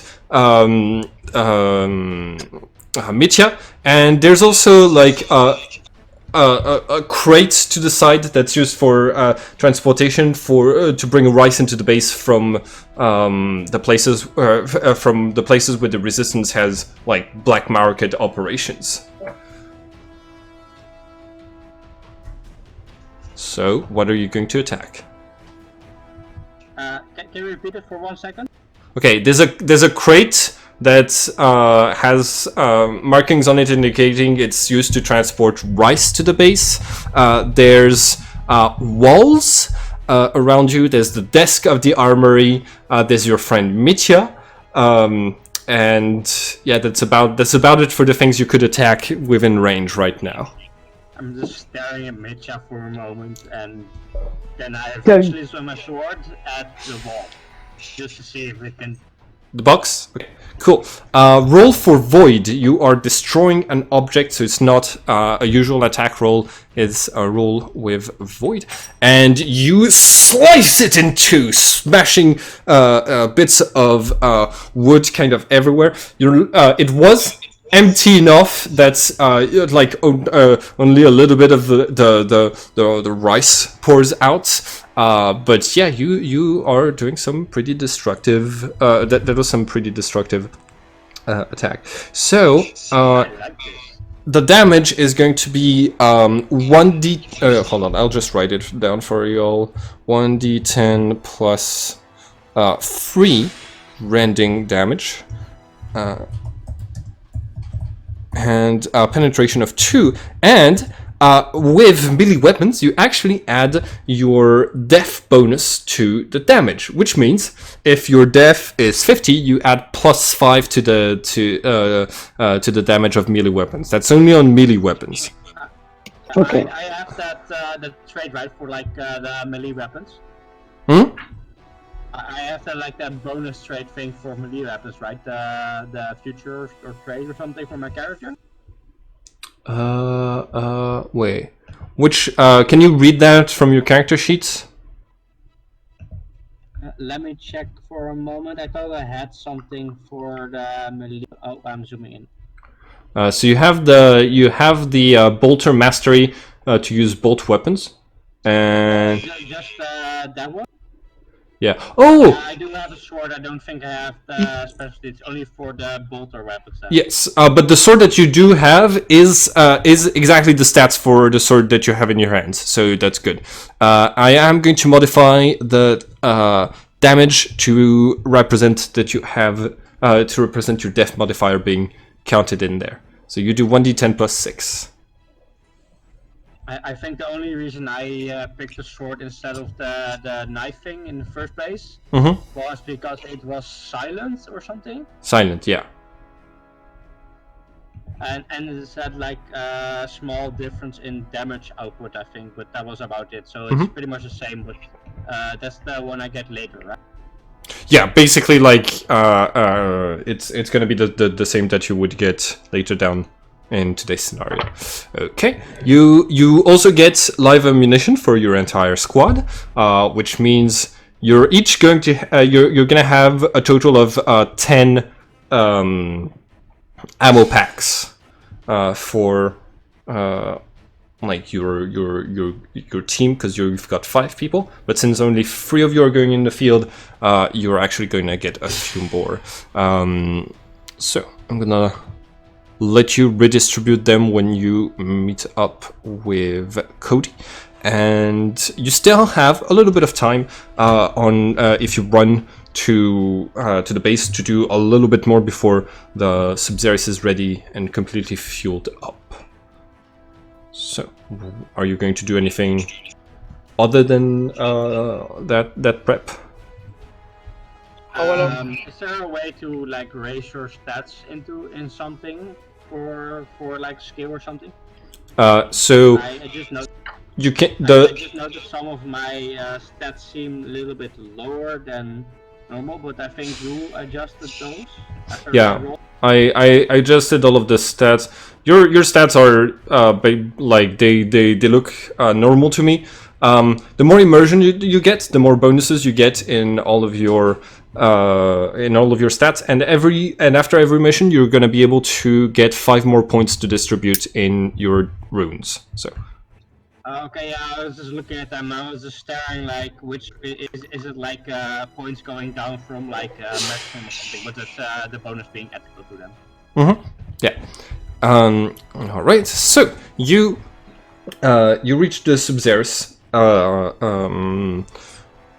You give a few ammo packs to Cody, and You guys.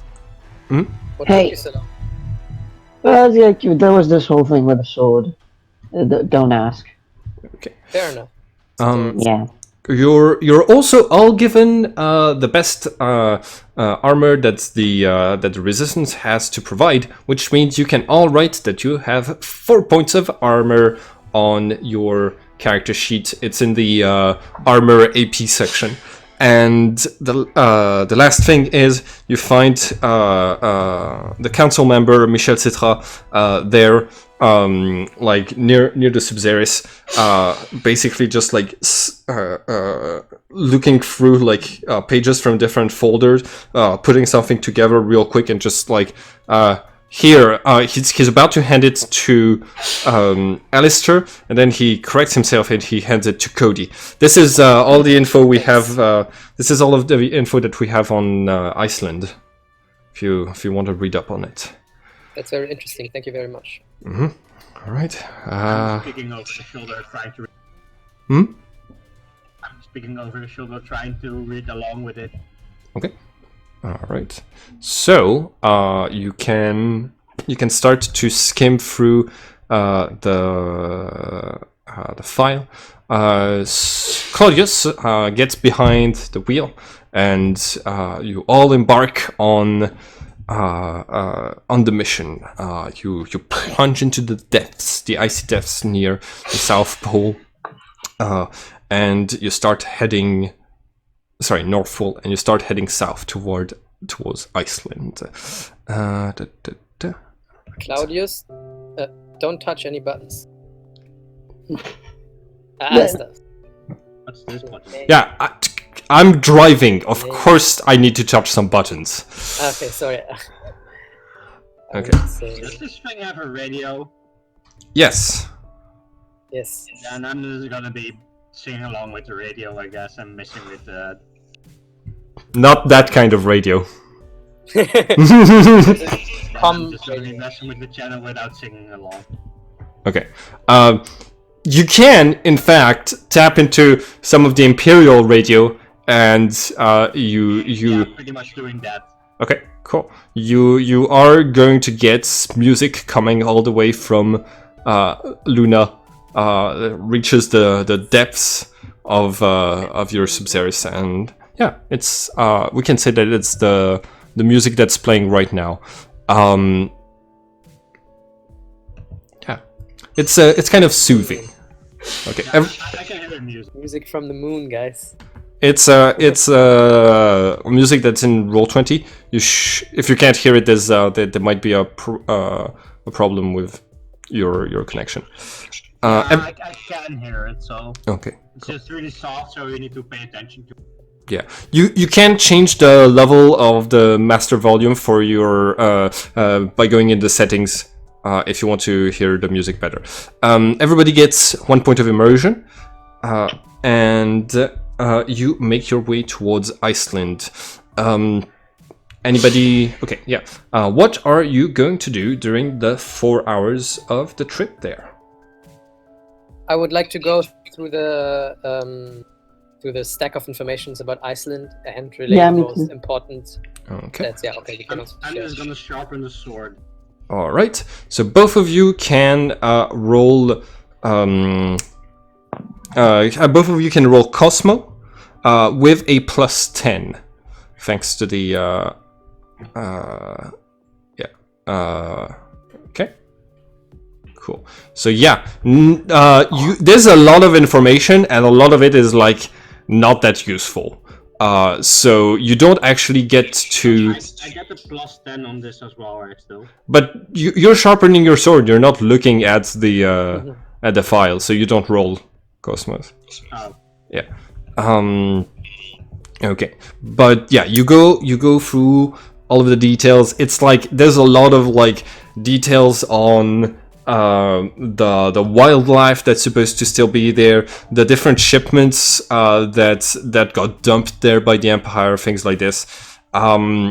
You're left with like a lot of like theoretical data knowledge of the place, but not like an idea of what the terrain is going to look like or things like this. Alright, so this is just before the start of the mission, so it is customary in this game to decide on a team leader to establish the team's cohesion, which is going to be give access to some to some like group tactics. So whoever the team leader is, I might suggest that whoever is most familiar with Deathwatch, or who has the book available to have a look at the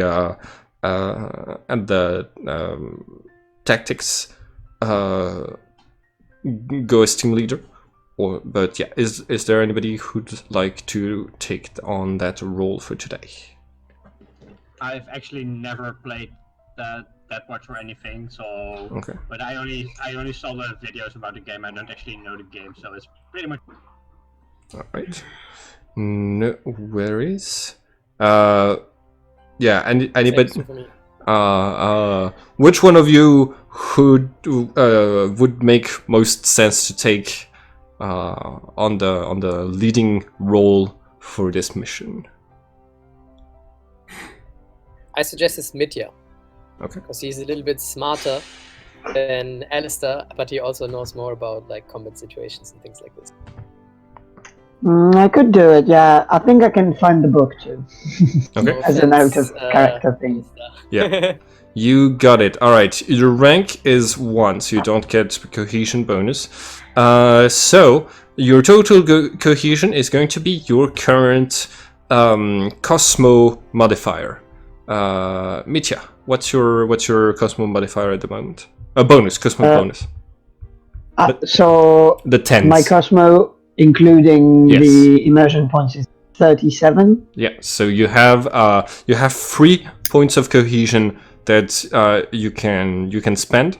And basically like there's different like strategic moves, like you can order everybody to charge and it gives them like an extra charge and an extra attack in a single turn, or you can tell everybody to like retreat strategically. You spend those cohesion points and it makes your team more efficient, either during the rest of the mission or during a single turn, depending on like the strategy in question. So you can defer to me, and just like if at any point you want to spend those 3 cohesion points, let me know, and I'll look for something that matches what you're trying to describe. Got it? Nice. All right. Let's perfect. do that. Perfect. Write down you have cohesion somewhere on your character sheets. You probably want to go into like the bio and info or something. Okay. All right. So you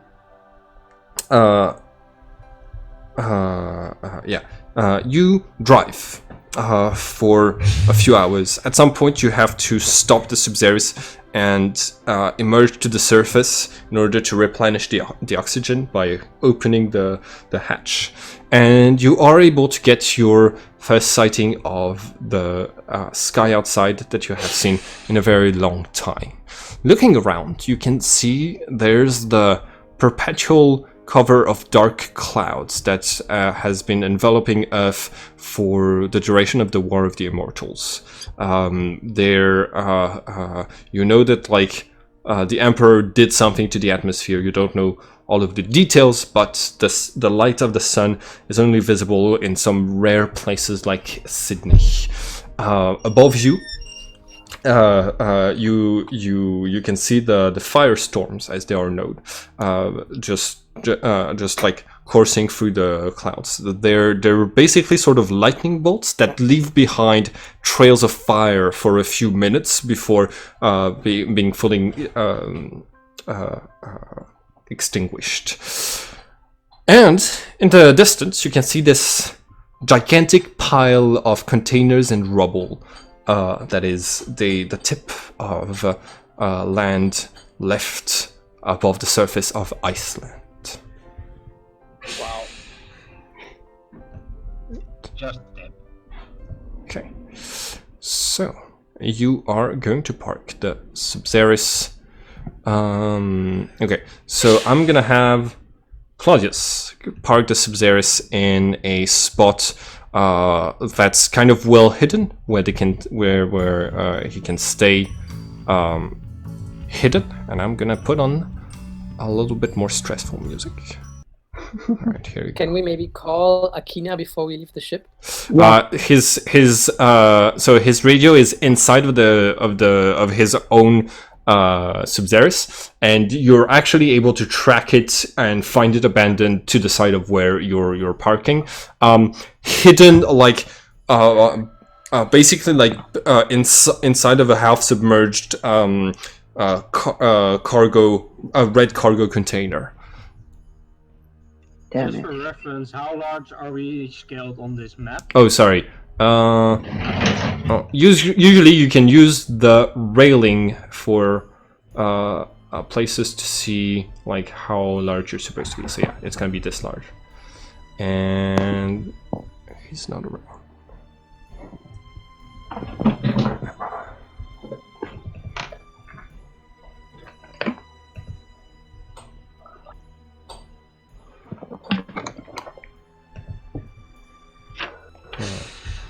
Okay, so what do you do?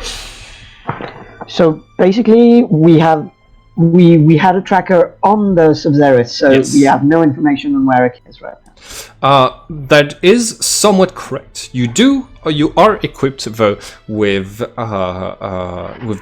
the radio, and strangely enough, the signal that Akina had picked up on your birthday is still being emitted. You are able to like triangulate it somewhat and find that it is coming from the center of the island, slightly underground, and towards like the middle of the mountain of rubble. Yeah, so that's. So this is like a smaller island outside of Iceland? No, this is the only part of Iceland that is still above the water. Oh. Yeah, but it And is.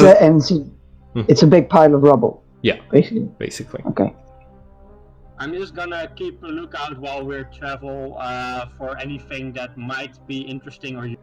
Okay, roll for chaos to spot interesting things. I'm gonna give you a +20 because there's lots of interesting things that are not necessarily hiding.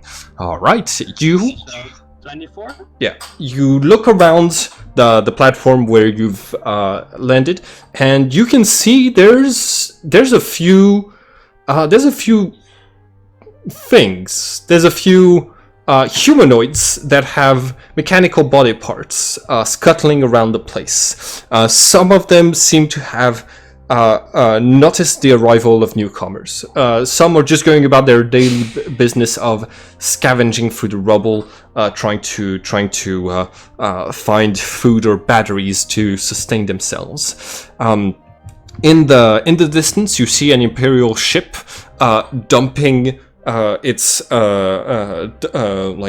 dumping whatever it's containing onto part of the island, and many of those cyborgs just rushing in to be the first to get their pick from the crumbs left by the Empire. You do feel like you might attract a little bit of attention, since you do not have any mechanical parts on yourselves, but... Yeah, I'm still covered in this armor, basically. Okay. So basically, I am supposed to be covered in sort of metal-ish looking armor, or like metal plates. Or don't I have the armor yet? You have an armor that gives you 4 points. It's flak armor, which is going to be like a bulletproof vest kind of defense. So you don't all. Does it come with a helmet? Huh? Basically? So Yes. Do they see we're human or just you? Yeah, you can try to pass yourself as a cyborg, but it will require you to make a void roll for deception if you come into contact with people to like make it believable. Should we maybe check on Akina's ship first? Well, I guess I'm a robot now. Yeah, I follow Cody. I agree. I think we should go to Akina's ship. All right. I'm just gonna keep on looking out for things and seeing if there's anything interesting while we travel, but I pretend I'm a robot with my armor, basically. So I make sort of static movements. You got it. All right. And you're going to head. You said you were heading inland, right? Well, I was assuming that we want to check at the. Sorry. Vessel for a bit. Do we want to chase after the rest to see what just got dumped off the ship? Because everything else seems to be robotic, and there might be stuff that we would use that the robots are not in. You're right. Let's do that. Okay. So you start to head along the coast towards where there was something was dropped. You start getting closer and closer, and are you trying to be discreet as a team? Yeah, we should. We definitely should be really discreet and keep a lookout for Empire, eyes. Basically, I'm just still pretending to be one of the robots and just be interested in the robot that comes. All right. So Alistair is not going to be particularly stealthy, but you are. It's still a void roll to pretend to be something that you're not. To put up appearances to cover like that. There is nothing behind it. So that's why it's a void roll. So everybody roll for void to either represent how discreet you are, or to represent how good you are at pretending to be something you're not. Okay, that's a success for everyone. Nice. Yeah, like it was close call for Cody, but yeah, everybody got a pretty nice success. So yeah, you Cody and Mitya, you find a lot of cover moving around, and Alistair does not really stand out in this odd crowd. So you make your. In the first part, I'm probably behaving the same way as most of the robots. I'm just interested in the rubble. Yeah, you got it. You reach the place where the transport ship just dumped stuff. Not spotting any Imperial agent on the way there. It's most like the closest thing that you see is going to be like one of the cyborgs. Seems to be a military cyborg with leftovers of an officer's uniform, but like apparently from a long time ago, and somewhat mismatched with how bulky he is.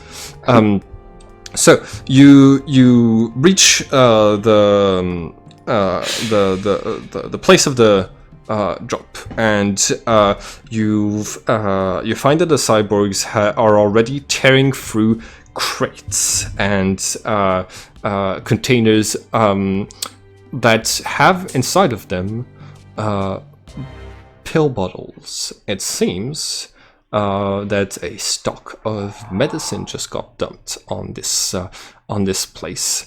The different cyborgs seem to be having a very different approach to this. Some of them are looting it and bringing it with them. Some of them are, you spot one of them who's got this cybernetic eye, who's like speed reading all of the packaging and selecting some that she seems to think are going to be more worthwhile than the others. And then you have this this like very big cyborg with two huge mechanical arms that would be used to like lift heavy stuff in an industrial setting. That's just pouring them into his mouth with reckless abandon.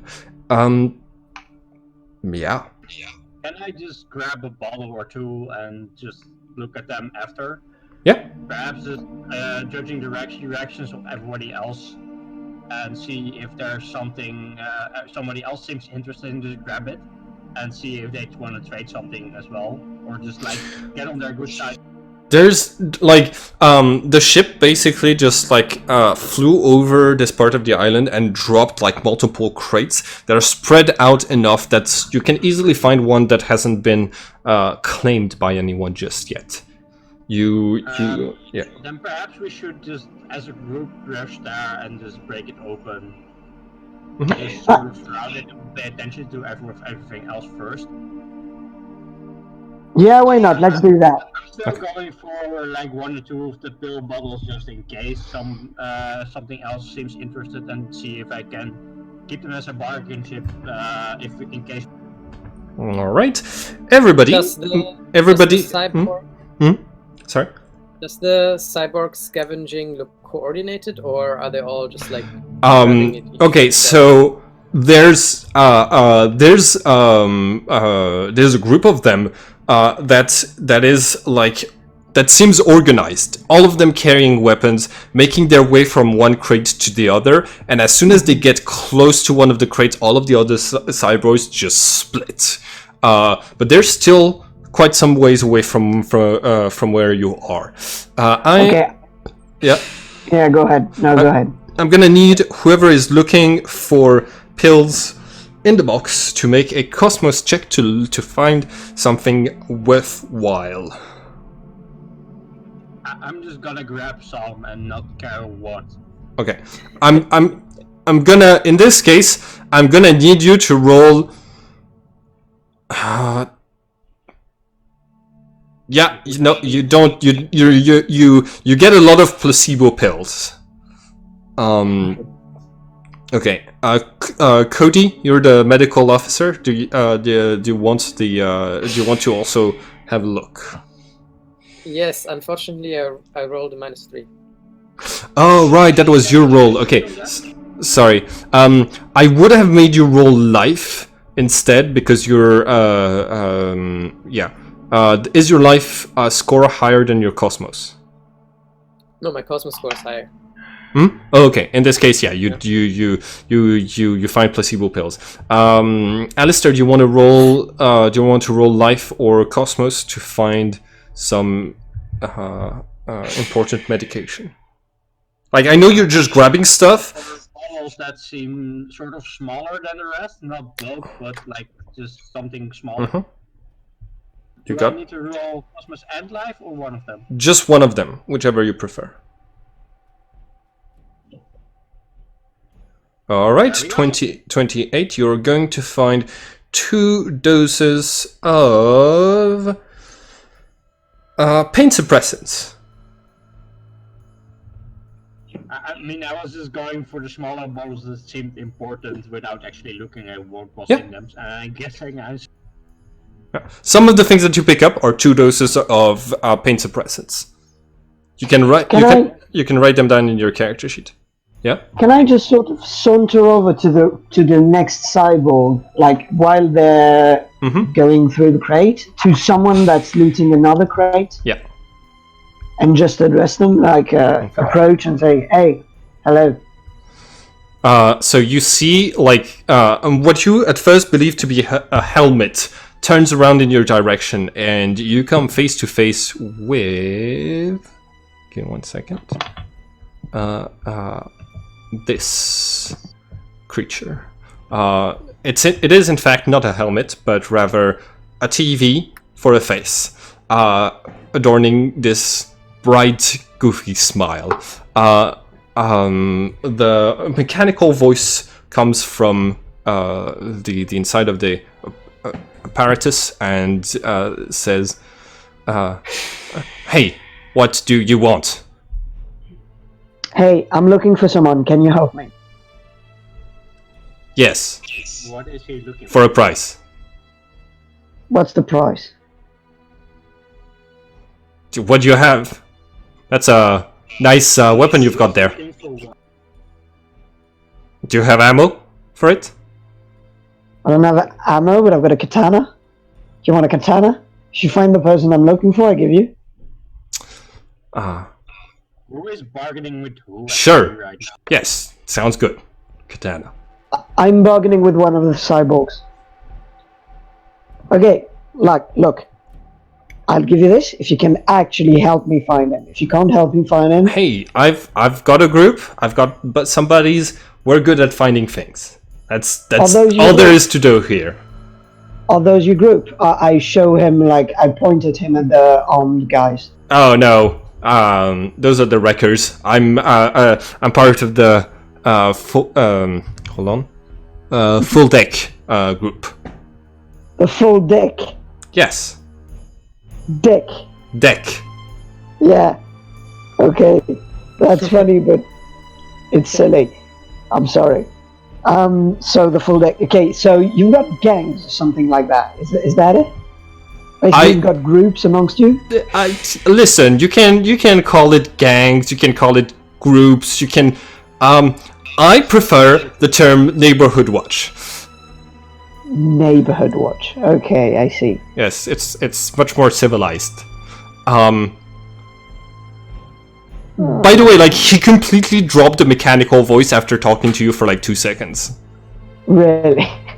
I sort of point at the two other guys and I go, okay, so that's my neighborhood watch, Okay. and we're looking for one of our neighbors. All right. Is it possible that you've seen another stranger, you know, in the last, I don't know, 2 hours? There was a shootout near the mountain of metal. Is the mountain of metal in the direction of the signal? Of the what? Of the signal? I'm sorry, Yes, that's yes, me. yes. Yeah. It is signal it is in the direction of the signal. Yes. Okay, so what's your name? I'm Ched. What's yours? I'm Mitya. Okay. Nice Yeah. to meet you, Mitya. Yeah, I know. Damn it. Okay. Will you come with me to my associates so we can talk this over? Sure. Can I? Listen. You're new around here. I haven't met you before. It's not that I don't trust you, but can I have the katana first? Okay. We're gonna do something simple. I'm gonna give you the katana. Yeah. No, you're just gonna run with the katana. Don't take me for a fool. Come on. Hey, And I leave. hey, full deck's honor, bro. Yeah, but I'm not from here, so that has literally no value to me. Come with me to my associates, and I leave and I go to the Okay. other guy. Roll creation to bargain with this person and try to get him to do what you want. Oh, Damn it. Alistair's meanwhile just looking for that crate that got dropped that nobody had noticed. That's the one you were at. That's the one you got the pain suppressants from. Yeah, you're not inspiring enough trust to create a firm bond with Ched. Yeah, he doesn't trust you enough to come close to the three of you at the same time. Yeah, okay, I understand. I'm gonna walk off a little bit in the distance and keep investigating for items. Okay.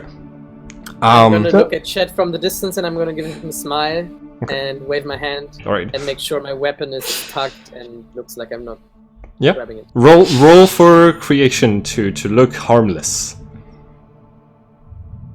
No. Cody, roll for creation, please. Yeah. Hey. Are we at like a bridge or something? Yeah, you're basically like you're towards the edge of this like large encampment, and like the bridge is already down. It's pretty much accessible by everyone. So Cody, you are in fact looking very harmless. So like after like tilting his head a couple of times, Ched is going to say, okay, listen, your mates don't look that dangerous.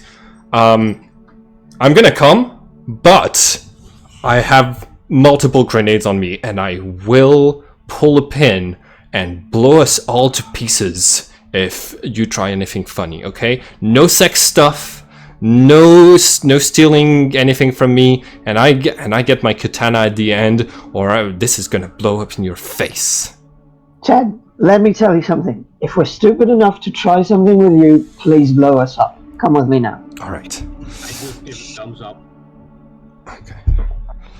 And when I arrive at Cody, I said, okay, that's Chad. He is going to help us find the Kina for the price of a katana. And Alistair has got to keep the chill on and not try anything with this motherfucker. Otherwise, we're all dead. I am totally just gonna try and find a bargain for those pills. You're gonna try to find what now? I'm basically gonna walk around the encampment. I mean, there's like just people from this group. I'm just gonna walk around and see if there's anything interesting and somebody that might have something for sale or trade. Right. All right. So you start to head towards the encampment. That's also where Ched was going to lead you, anyways. Yeah, I'm basically just walking somewhere sidelong with them. All right. So as you make your way through what's is essentially like this giant metal shantytown, I'm gonna need you to roll for chaos to spot if there's anything to trade that looks like it's of value to you. Okay, so you are going to notice, in fact, that there is a place that looks like a shop to the side, which has. Give me just 1 second. I'm gonna add your characters there, and here we go. Yeah, that seems to be in the business of trading food stuff, but also weapons magazines and things like this. All right, give me 1 second, and I'll move you there. There's a bright, there's a brightly lit wooden sign that's lit only by like light bulbs on one side of the sign, and the sign says junk. That sounds like a place that we could find something that might have been overlooked as important. Yeah, this place, that's my crew's hangout. And it's called junk, or is that what you sell? Yes, it's what we sell. Oh. But it's also like it's also the name of the place in case you want to listen. Listen, we're not people of culture here. We're not. Come on, you think I've got a TV for a head because because I made smart decisions in my life? No, of course the place is gonna be called junk. Hey, Zach, we got visitors. So wait a second. Remind me the name of your group. The full deck.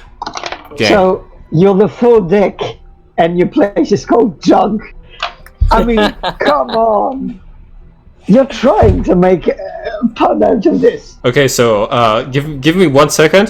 The game master is kind of clueless at the very moment. I called this place junk because it's what the map, the isometric map is, and the full deck gang is the name that the artist gave to the images for the group that I'm using as NPCs. So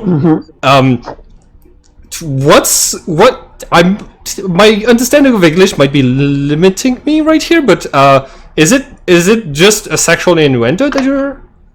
No, basically it's that. Yeah, full deck sounds like full dick. Yeah, that's okay. And junk is, Yeah, you know. got it. You lose a point of immersion. That's missing a shot, man. No, that doesn't make you lose a point of immersion. But Ched runs over to his mate Zach, and you see them like talking real quick. This is what Zach looks like. Yeah, nice. Right. And like you can see like talk, but all that you're hearing is like beeps when they're communicating with each other. It seems that they're using some sort of robot binary language, and like both of them like nod at the same time, and Ched turns back to you and says, "All right, cool. Yeah, this person you're looking for is he had a machine gun like yours, right?" Oh yeah. Yeah, he's the idiot who picked up people picked up a fight with him to get the machine gun. Apparently he got wounded. There's a trail of blood leading to the mountain of metal where he went to bleed to death. So. Oh. And who picked a fight with him? Do we know that? I think the Harpies? I think it's the Harpies. Okay. Can you explain? Of your neighborhood watch groups? Yeah. Yeah. And do we have any way to recognize who the Harpies are and just avoid them? They usually like paint a lot of them paint like wings on their gear, but they're not always wearing sometimes they try to go undercover. All right, now, and when they shout now, you have two other people coming out from. I shoot him. All right, give me 1 second. I'm gonna have everybody roll for initiative. I am going to assume that you were still like not trusting enough of these people that you hold on. Totally planning on just walking into the cab. That's why I dragged my character down, looking at the stuff they had. Yeah. I Okay. was already Cool. to be friends with them. Yeah. So I'm assuming that you weren't like at ease and that you were still being vigilant. So I'm allowing everybody to roll for initiative as if you were not surprised by the ambush. So click your character token and then roll for initiative. I'm just basically investigating all the stuff that they have for sale, as well as checking all the people out that I pass while doing it. You got?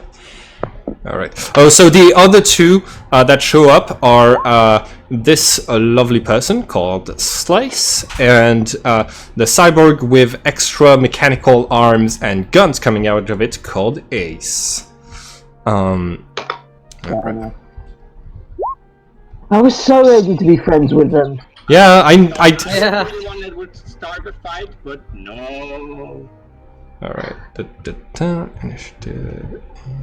And let's do this. Okay, cool. So, thanks to the fact that y'all have military training and they don't, you're all able to act before they do. But yeah, they're coming out of cover and getting ready to shoot you. Alistair, you are the first to react. What do you do? So where are they located? Well, wait. Like you can see them. You can see them on the map. They've got. Do you see their names? Do you see their names beneath their? I'm still the only one with a name. Okay, hold on. It might be in. Can this guy see me actually, since I'm all the way over here at the corner? Hold on. Give me 1 second. Yeah, it says show nameplate. Okay. Well, I can just point to them with this tool to help you out. All right. So this is Ched. This is Zach, and Ace and Slice. So Ace and Slice just popped up from behind cover and are getting ready to attack you. Slice only seems to have a melee weapon. Are neutral? Huh? Or are they on the same side? They're all acting together. You can see from the look of their armors that they all have card patterns on their armors. And who fired first again? They're about to fire, but you react before they start shooting. Can I just rush the first guy and use him as a hostage with my blade while I use my weapon to fire at the other one? Hold on. You want to rush at the closest one, which is Ched, and then do what? Just gonna shoot, I guess, this one at the entrance of this place. Okay. But they both didn't attack us. The other ones. They're the ones attacking, right? Yeah, no, like Cody, they're all part of the same gang, and like Zach and Ched also drew their weapons ready to like shoot you. Okay, so I'm just going for the guys that got us into this mess in the first place. So I'm going at this one with my sword. Okay, And in this case, you make. Alright, you make a charge attack, which gives you a +20 to your death, but it is a full action. Unless you have the talent, which you're going to get later down in the game, you can't attack with your sword and then fire with a ranged weapon. So I'm going to need you to make a death roll at +20. And meanwhile, Ched is going to use his one dodge to try to not die from that. Well, that's 36. Alright, cool. That is a success. And there's no extra difficulty. And you are going to hit me. Go ahead and roll your damage. 1d10 plus 6, penetration 2 to... Where is that from the sword, I guess? The sword, I guess? Yeah, from the sword, yeah, absolutely. I'm trying to find which one I am supposed to click. Oh, it's damage. Yeah, it's right after tearing. Here you go, 14 points of damage. Very good. Okay, and penetration 2, which means I take 12 points of damage. All right. Yeah, you. You use your sword and you're basically just going to whack Ched inside of like on his TV face, basically causing it to start glitching. Huh? I'm just trying to smash his face in and make him like unable to actually fight.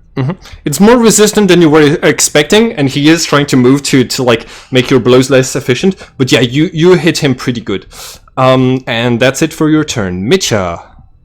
I'm gonna do exactly the same. Charge attack onto him. Okay, you're charging. Are you charging the same one?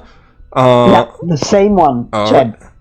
Okay, cool. So you charge Ched, which means you are. He's not even going to be able to dodge because you can only try. 1 defense per turn. Do we have flanking here, by the way, in this game? No, I don't think so. Oh shit. Yeah, you don't have flanking. So I roll death. Yeah, you just roll death. If you charged, which makes it a full action, you get a plus 20 modifier. Let's do this. Nice. Okay. So how much you succeed by does not impact how much damage you do in this. So you're going to roll and do 1d10 damage plus 3 plus your death bonus. Which is 5. 6 at the moment. Yeah, in this case, on your character sheet, you should have where you put the katana. It's going to be 1d10 plus 9, and go ahead and click the dice next to tearing, please. That's it. Okay. Okay, penetration 2, which means I take 17. Okay, wait, hold on. That was... Yes, I took 9, okay. I took 9, and this is rending damage, which means I'm very probably dead, but there's special effects that are happening. So, okay. Can you tell me what the rolls that you made for the what the dice roll was for your attack, please? 57. 57. Hover your mouse above the number and see how it was rolled. Okay. Yeah. No, I think he knows how to do that. So 57, which means you hit the right leg. Right leg with rending damage is going to be with 9 critical, because you went 9 over his life points. Right. Rending. Also, Alright, here we go. Critical hits work in this case? Does that double the damage or something? No, you basically, once you've spent all of your life points, every extra damage puts you somewhere on the critical charts, and the critical charts have negative consequences for you. If you're 10 points or 9 into the critical chart, you're usually dead. So yeah. I just meant the natural success roll, like the green box or the red. Oh, yeah, you're right. Okay, so that usually also does. If you roll a 10 on the damage, we're using the rules for Black Crusade. That would be another critical. That would be a 1d5. So actually, thank you for reminding me of this. Idris, can you roll on your character sheet next to the what's it called? Next to the sword, there's also another button next to the criticals. Can you roll that one for me, please? Yep. Okay. On my way. So, with a meaty chop, the leg comes away at the hip. The target pitches to the ground, howling in agony before dying moments later. All right, and the critical of 4 would also have caused him to be to be much less fast and get 2 levels of fatigue. So it doesn't have consequences on you or on other people, which means, yeah, basically you've just killed Chad. That's your katana. All right, Cody, it's your turn. You know that they're about to react. You're the medical person here. What do you do? Seeing Chet going down like this and myself being quite exposed, I want to run as far as I can close to them as well. Mm-hmm. Yeah, I think that's good. And I would like to search Chet's body for the grenades that he was talking about. Yeah, and if I can find one... He dropped one, yes. Great. That was exactly why I wanted to rush him fast. Can you just give me one just in case? I mean... Yeah, he did drop a grenade. You do not know the grenade stats, but you are able to pick up a grenade. So running was a. Can I look at everybody else first before I throw it and be like, do you think we're gonna attract a lot of other attention in this place? Sorry, Boone, we don't hear you well right now. He said, "Do you think we're going to draw more attention by doing this?" Oh yeah, but do it. All right. Okay. So yeah, I'll do it. picking it up is going to be a reaction, which means you can't dodge this turn. Running with a half move is half an action, and throwing the grenade is going to be another half action, which means you are... Okay, who do you throw it... who's your target? I would like to throw it at this guy, which is Slice, I think, right? Alright, so you are throwing it at Slice. Go ahead and make a death roll. If you miss, the grenade is still gonna go off, but it's going to go... But it's going to... you're either going to limp it, throw it too far, or throw it to the side. Okay, let's go. Oh god. Alright, okay. Let's read the rules for grenades. That's not good. I'm sorry, guys. That had to be done. Okay. Somebody else should have really thrown that grenade. Okay. We're all bunched up right next to Yeah, you are. This is lovely. end of the campaign, 3 deaths. Okay, Yeah. so Right when flinging a thrown weapon, it's important to know where the weapon lands. Should the attacker fail the death roll? On a failed roll, the GM rolls 1d10. Can somebody roll 1d10 for me, please? I gotta go soon, guys, by the way. It's almost 7 first people arriving, but I can stay here for... Yeah, we are going to have to stop the game soon. Then, I actually kind of want to keep going because there's a specific point in this story that I want to stop the game at. Would you be okay with us continuing just a little bit without you? Hello? Bean? You might be talking to people that just arrived. Oh, okay, cool. Yeah, alright. So, /R1d10 for... Okay, so 9 means that it is heading 2 meters in this direction. So it's going to land here. Okay, and... so the grenade is going to be right there. And the stats for the grenade indicate that it is a...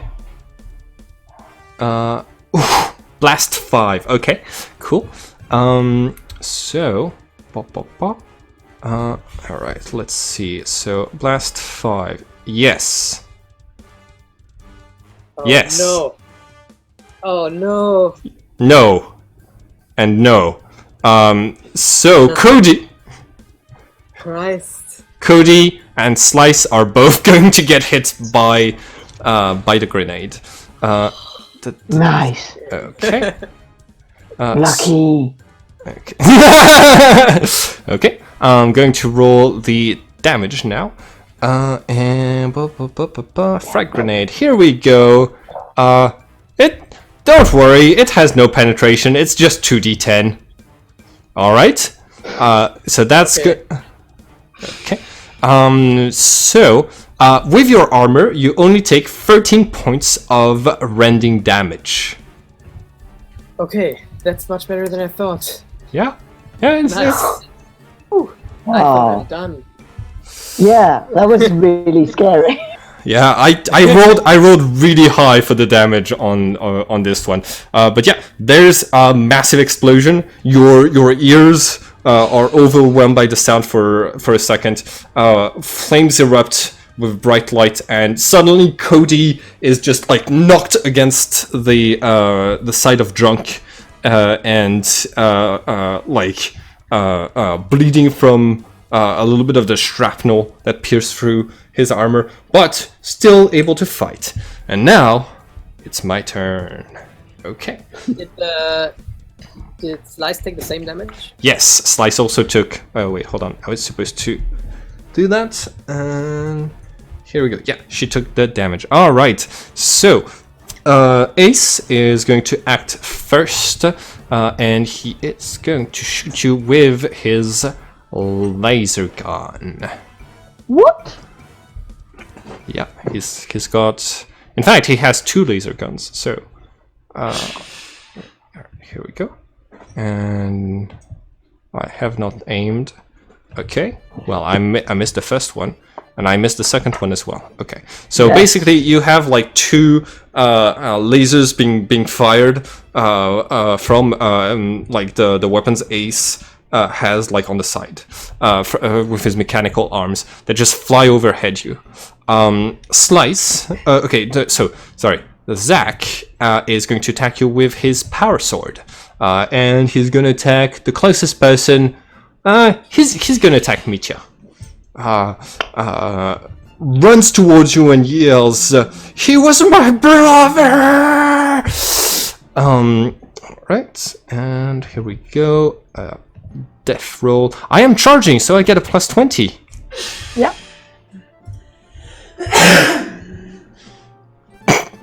And I miss. Nice. Fuck. And Slice is also going to charge, but she's going to charge at Alistair. Alright. And so chainsword attack. And I am charging, so plus 20. Yes! Okay, Alistair, you are going to take chain axe damage. Alright, it's 1 tearing. Can I dodge this? Yes, roll for life.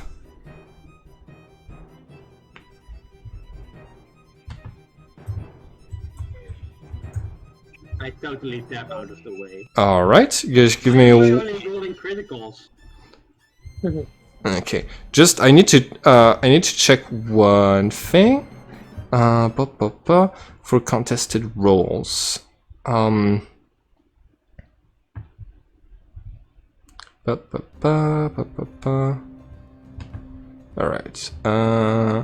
Here we go.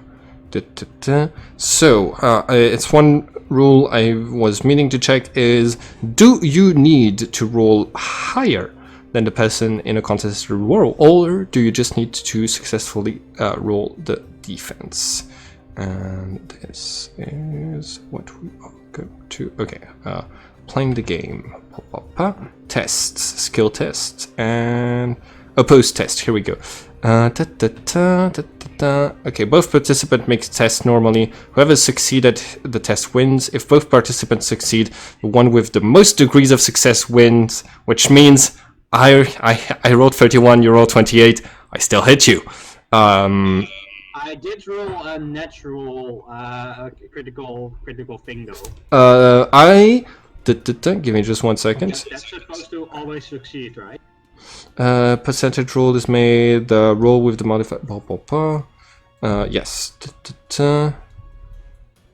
In another game, yes, it would. In this one, it just gives you more degrees of success. Right.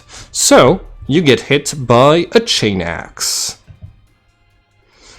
And you take 15 damage. Penetration 4, so it completely ignores your armor. Which means you take the full 15. Oh, wait, no, hold on, it's tearing. So it's actually just 11 points of damage. Tearing, I roll an extra dice and keep the highest one. So. Do I get to counter or something since I rolled a natural success? Okay, so rolling really high does not give you anything special other than extra degrees of success, and it does not mitigate how much damage you take. So you took 11 points of damage. Right? Okay, so it just hits 11, right? Yes, I've already put it on your character sheet. So basically, she charges you the spinny weapon that she has, activating just before it touches your armor, and just basically like tearing a piece off of your armor off, making your ripping into your flesh and projecting blood all over her face as she laughs maniacally and says, "We might be one person short of a full deck, but soon with those weapons, we'll rule this wasteland." And that's it for my turn. Alistair, it's your turn.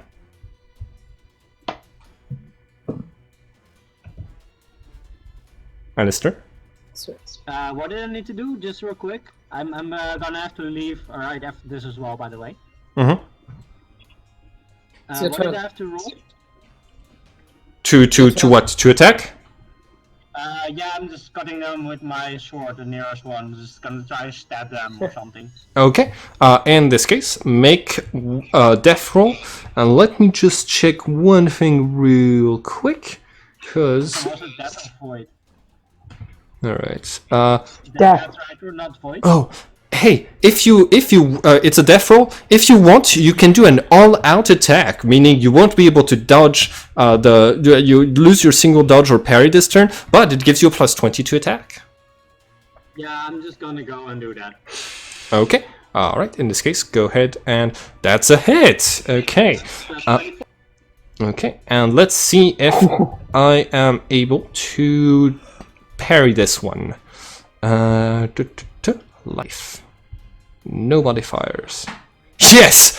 Whew! She puts her weapon right in front of yours and blocks the incoming attack successfully. But that's her only defense this turn. Mitya, it's your turn. What do you do? And guys, I am going to have to leave since my real life session is now, so Okay. I'll be leaving. You got it. Nick. Just finish my turn, I guess. And Yeah. I hope it's not too inconvenient. You can probably just put me as backup cover here, I guess. Yeah. I'll still be in an encounter. Next time, please try to not have like other stuff after the game, because we're supposed to play like 4 hours on most games. Yeah, I mean, it was from 3 till 7, so it's like it's still fit. But I thought you meant GMT, so like the general electronic time. So it would be from 11 till 3, and not from 3 till 7. So You got it. All right. Have a nice day. yeah, you guys too have fun. See ya. Bye, guys. Mitya, Bye. it's your turn. Can I? Wait a minute. Can I do suppressing fire on him? I think suppressing fire is a full attack, and you would need to draw your weapon. So what you can do is either a melee attack, or a standard attack is half. Okay, cool. So yeah, suppressing fire is full. Drawing your weapon is a half action. So you weren't able to do both. Okay, so I'll just attack the same person that Boone just attacked. Okay, slice. Yep. Okay, and you will have another half action, and I do believe, okay. Do if you want, you can do an all-out attack. That's a full action and get a plus 20, but makes you unable to dodge. And if attacking is a half attack, could I attack 2 people? I don't. You need a talent to be able to do that. Okay. Yeah. And so what can I do with my half action then? Full action, you could do an all-out attack, plus 20 to your death roll, but it makes you unable to dodge or parry this turn. Yes, I mean, if I do a normal, I still have a half action, is it? Oh yeah, if you that's the all-out attack. That's a full action. No, that's not. That's not what I'm asking. I'm asking, like, you said that a normal attack that's not an all-out attack is half an action. Yes, half an action. Yes. So what can I do in this system with the other half an action? Okay, other half. Okay, just give me 1 second. Yeah. Okay. Half an action. Aim. Brace heavy weapon. You don't have a heavy weapon, so you don't. So that doesn't matter. Feint allows you to do an opposed death check, and if you win, your next attack cannot be parried or dodged, which wouldn't work anyways because Slice already used her parry or dodge. Grapple. Knock down. Maneuver to basically move yourself and an enemy 1 meter. Movement. Reload, depending on whether your reload takes half an action or full action or 2 actions. Stand mount. So stand up or mount a vehicle. Standard attack is half, and using skills. Okay, so could I, just in theory, could I feint her, Yep. but attack him? It's the opposite. Yes. Could I feint him, but attack her? Yes, you could. Then I will. Okay, cool. All right. So make one death check against Zach, and it's an opposed death check. That's it. Oh, Okay. Yeah. So yeah, I do not lose my reaction, and then make an opposed make a check against Slice to deal some damage. Death check. Okay. damn it! All right. Now, remember, I just want to remind everyone, you can spend immersion points the way that I described during character creation, if you so wish. Even after you've rolled. Yep. Okay. Nah, it's fine. All right. Cody, it's your turn. Cody's looking around and seeing the situation is pretty difficult, and I think we might have to run away. And I want to look at Mitya and I'm like, hey, should we try to get out of here maybe? Yeah, that's a good idea. Just get away from the guy with the laser guns. All right. So, Cody, you can start the tactical retreat if you'd like. Yes, that's what I want to do. I want to... can I try to pass behind Yes. Zach without him attacking me? Yes. How much is your movement? Oof. Okay, so you've got 4 different movements. You've got your half move, which is half an action. Full move is a full action. Charge requires you to charge at an enemy and gives you a plus 20 to your attack.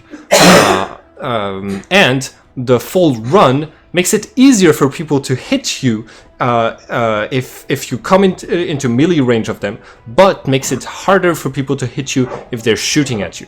So, if you're less afraid of Zach than you're of Ace, you can full run, get an attack from Zach, in which he'll have a bonus, and make it harder for Ace to shoot you down. I'm not gonna risk that because I think he's gonna kill me. Yeah, that's probable. So I'm trying to go past him slow. Which kind of movement do I have to use So then? you're just gonna use your full move. Which is 4. Yeah. So it's 1, 2, 3. Like I could get I don't know, here maybe. Jumping down the wooden pedestal, wooden plank there. Okay. If the active character moves away from an opponent with whom he is engaged, that opponent may make a free standard action against the active character. So that is attack of opportunity. Cool. But I'm not getting any bonuses for doing that because you're Because I want slow. because you're only moving your full action. Okay. So give me 1 second. But wait, because I'm engaged. Me and Alistair are engaged with them, but Cody isn't. Oh yeah, he was blown off to the side. Technically, yeah, he's still within range. He's still within range. Okay, I'm still that's fine. I'm still gonna try to kill you. Okay, and I miss. God damn it. Okay, That's so very nice. yeah. Yeah. Nice miss. And does he still have an action then? If you moved only half move, then yes, you still have a half action. Nice. I don't think I have. Actually, I would. If I would try to get out my machine gun, would that be? Yeah, that would be a half part of action. my action? If you so you can use that to use suppressing fire within the next turns to cover your retreat. All right, it I'm is still painting it though. it is my turn. So They okay, don't know it. Ace I don't know it. Ace is going to try to finish off Alistair. So Ace is doing 2 laser gun attacks. He sucks. Okay. After that, it's going to be Slice's turn.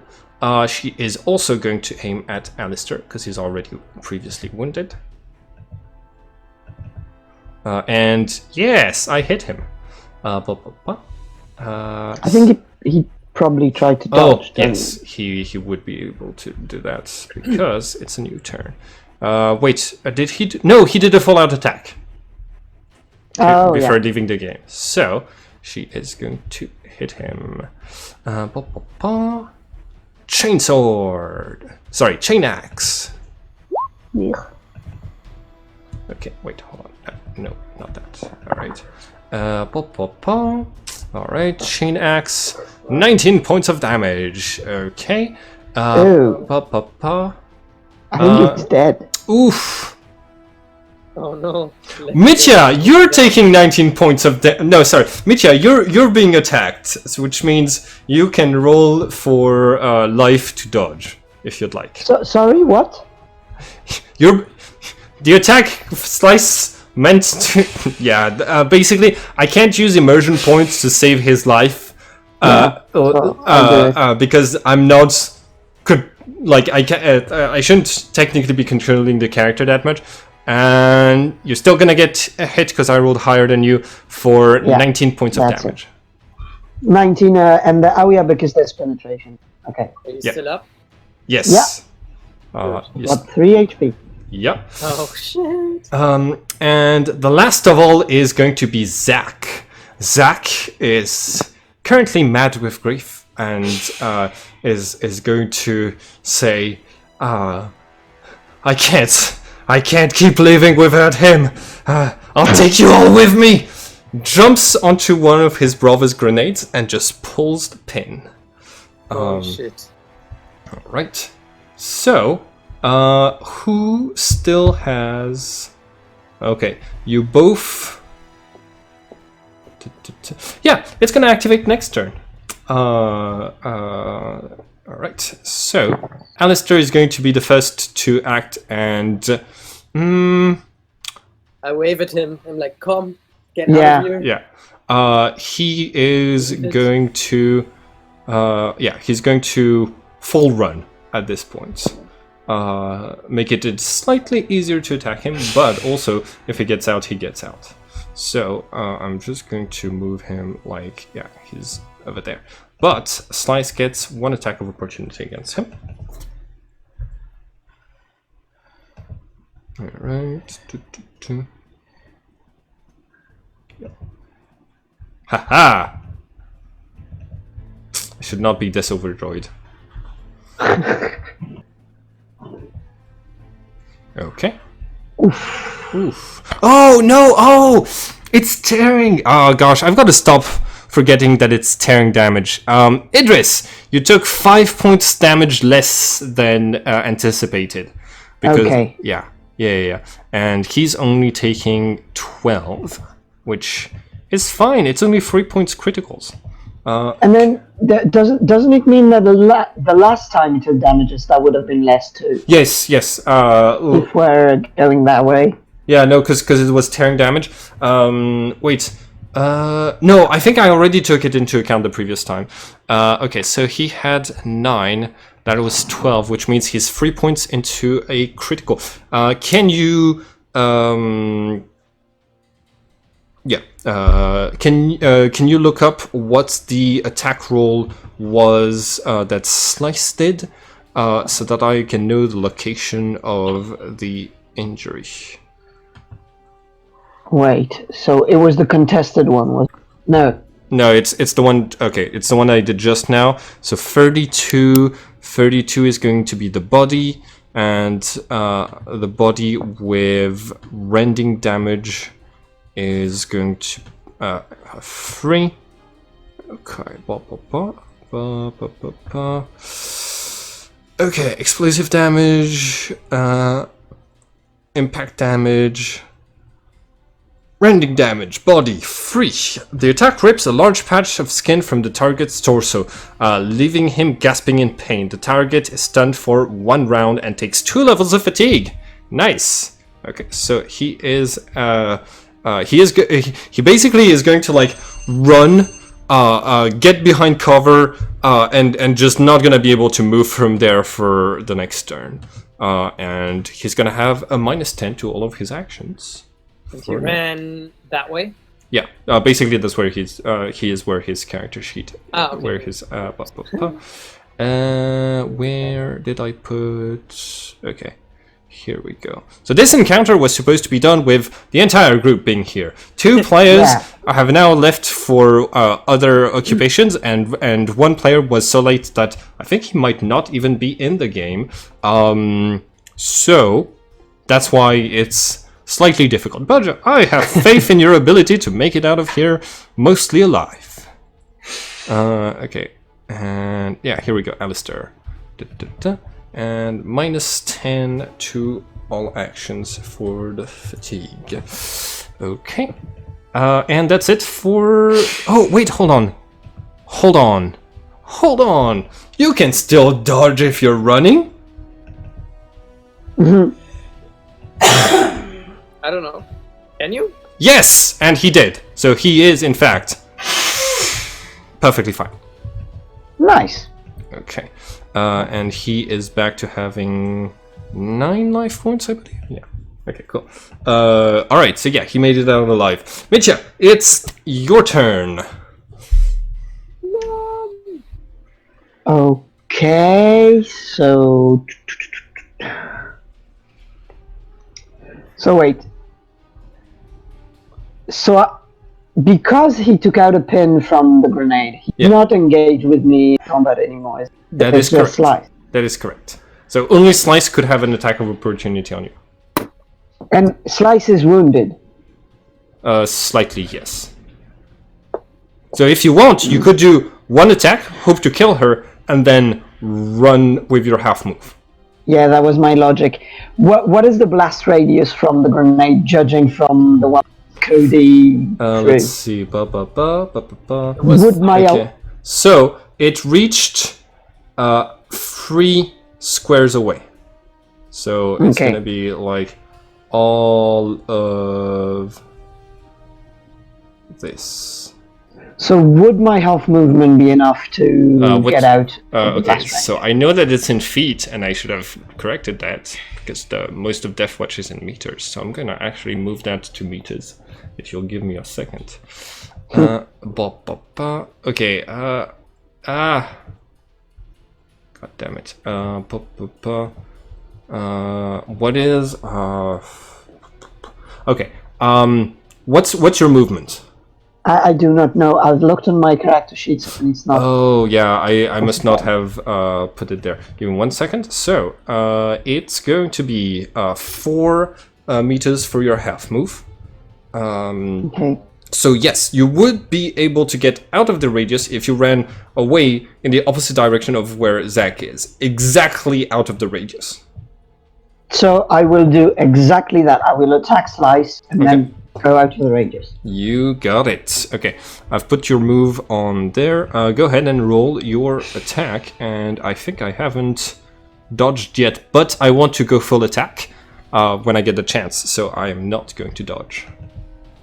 Go ahead and make your death roll. Oh, god damn it. Okay, yes. Make your damage roll. Let's go. And, okay, what's the penetration on your sword? 3? 2? Yeah. Okay, 3. It's written 3. 12. So I am 5 points of critical deep in... Let's go. Okay, so hold on, -5. Wait, no. Oh, yeah, sorry. -7. Okay. Can I have... Yes, I can have negative values. Okay, cool. So she's at -5, which means it might be sufficient of a critical. What was the roll that you made? 29. 29, so that's 92. That is going to be the head. Rending on the... Oh no, that's impact. Rending on the head. 5. The attack opens up the target's face, leaving them stunned for 1d5 rounds, inflicting 1d5 levels of fatigue. And if I'm wearing a helmet, the helmet comes off. I am stunned, which means unable to do an attack of opportunity while you run away, and the grenade blows up, killing both of them as you like make your way out of the blast radius. And Cody, you also can run out of the blast radius. Do you full run to make it harder for you to hit with long-range attacks? Yeah, I will try to run as fast as possible into the direction that I've been already heading, and then like head left and try to get in out of the shooting radius from. You got it. Ace. All right. Ace is Kind good. of seeing where the others are going and trying to run the same direction. You leave Ace's sight, but Mitya, having only done a half move, is still within the crosshairs. And Ace is as the grenade explodes, is going to yell, "No, my crew! Vengeance!" And I'm gonna do 2 attack rolls with laser guns against you.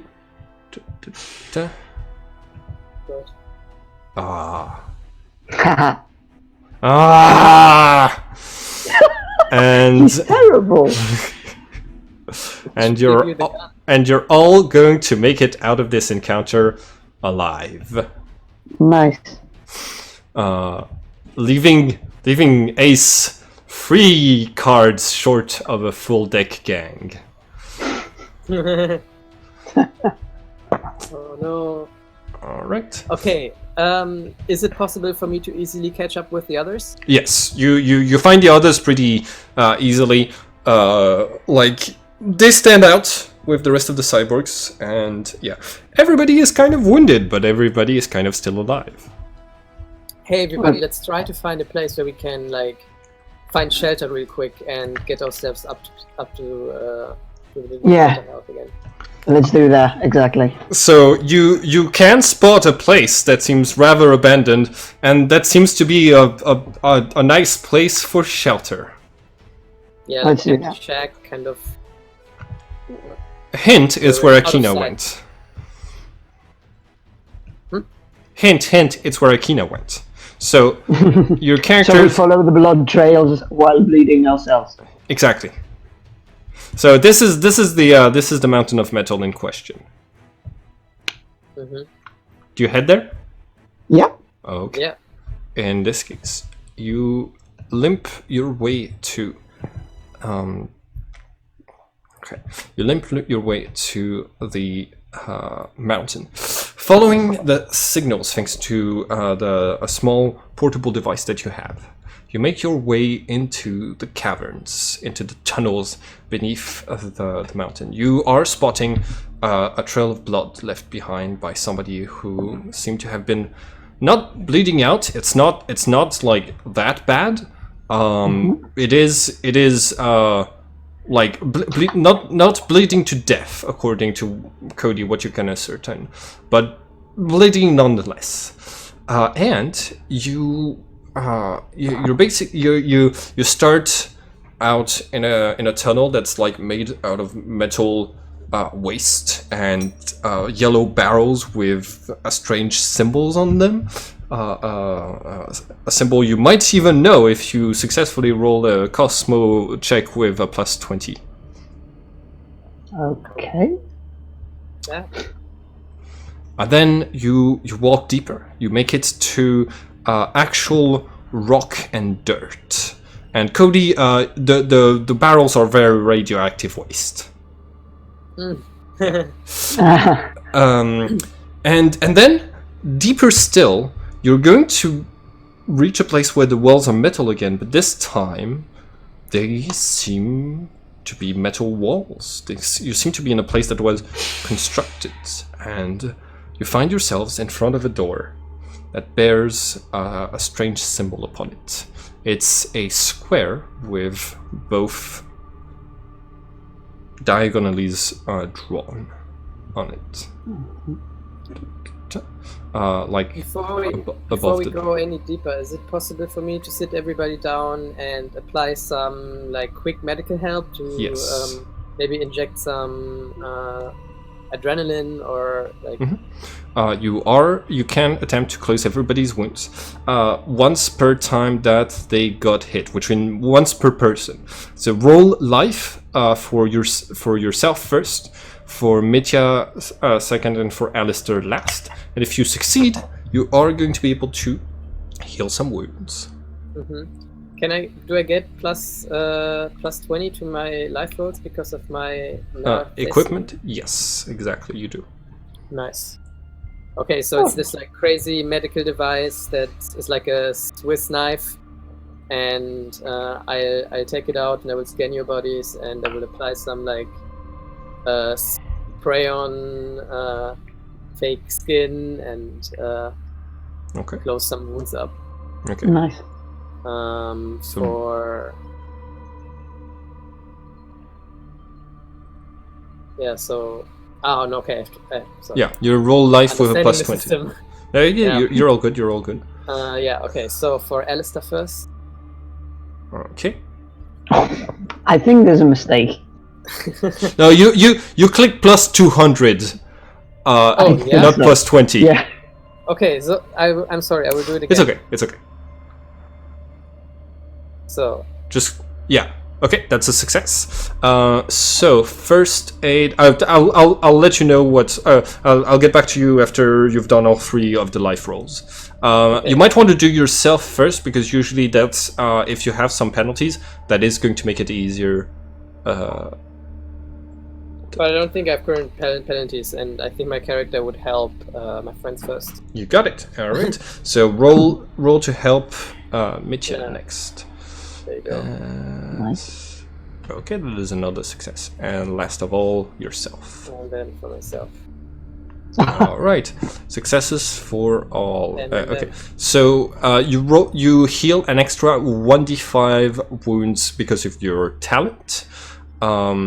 So I'm gonna need you to roll that. I'm gonna need you to roll for that. And first aid, blah blah blah. Okay. Okay. On a successful test, you remove damage equals to your life bonus on lightly damaged characters. Everybody counts as lightly damaged because of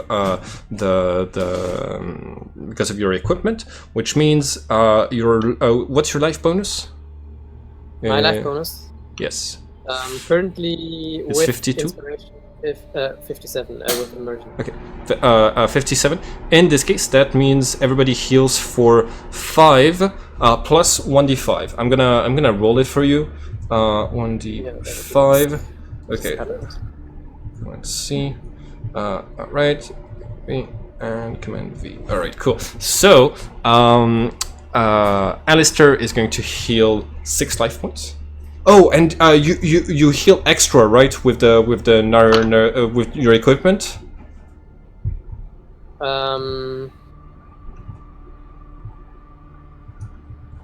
There's some stuff about healing lightly damaged 3 Yeah. times. Yeah. My life bonus. Yeah. But I don't understand exactly how that works. That basically determines how usually you're at a lightly damaged if you took less than half of your wounds in terms of damage, but specifically in this case it's a different threshold.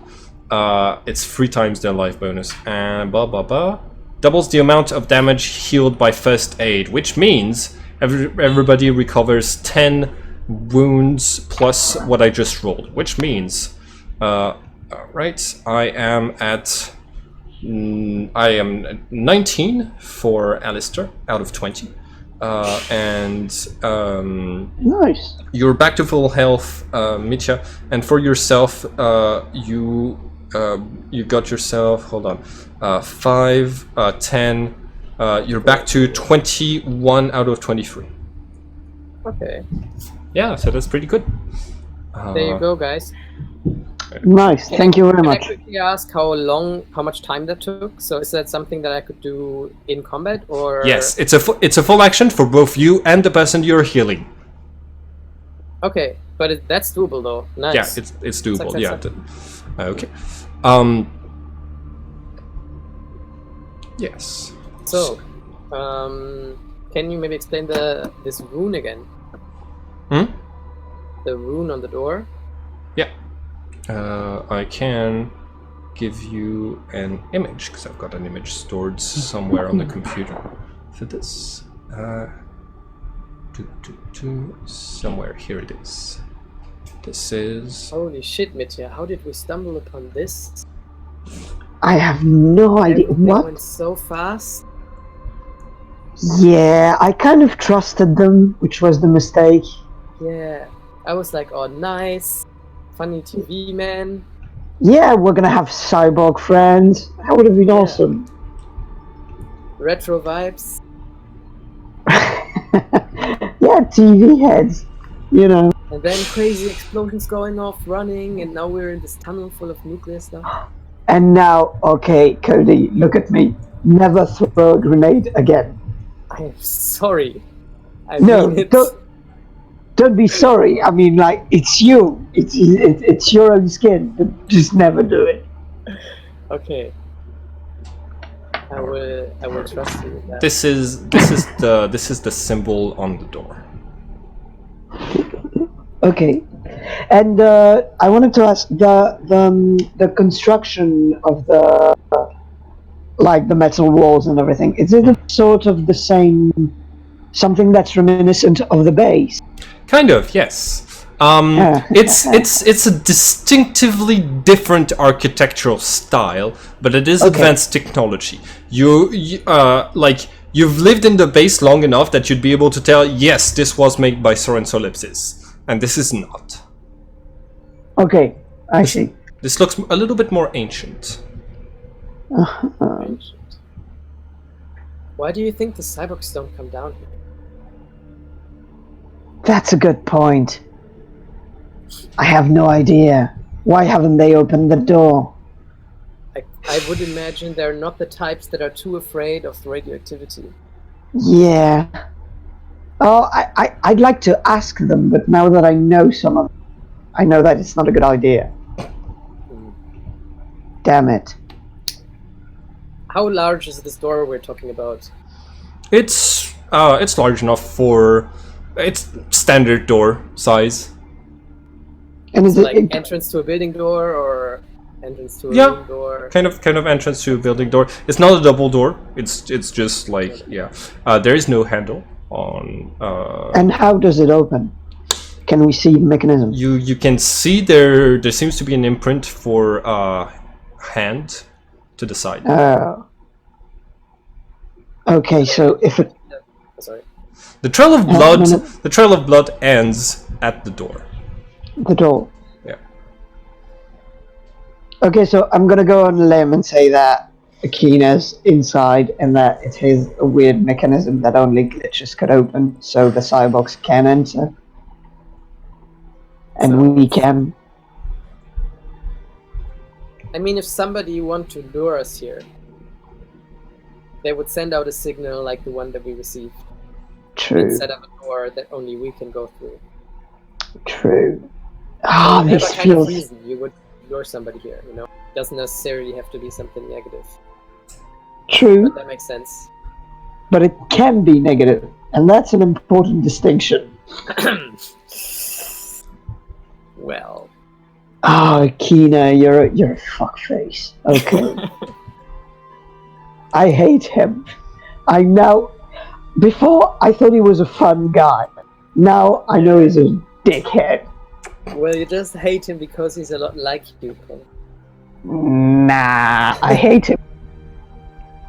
That's a much more tangible reason. Okay. Should What do we to try? open it? Yeah, I take out my weapon and I just sort of go, okay, in case there's anything. Okay, so you get ready with your weapon and I'll try to open it. Oh god damn it, this is gonna go poorly. Can I stand in front of the display or something in a way that I'm not like directly in front of the door, so that I'm behind the wall? Absolutely.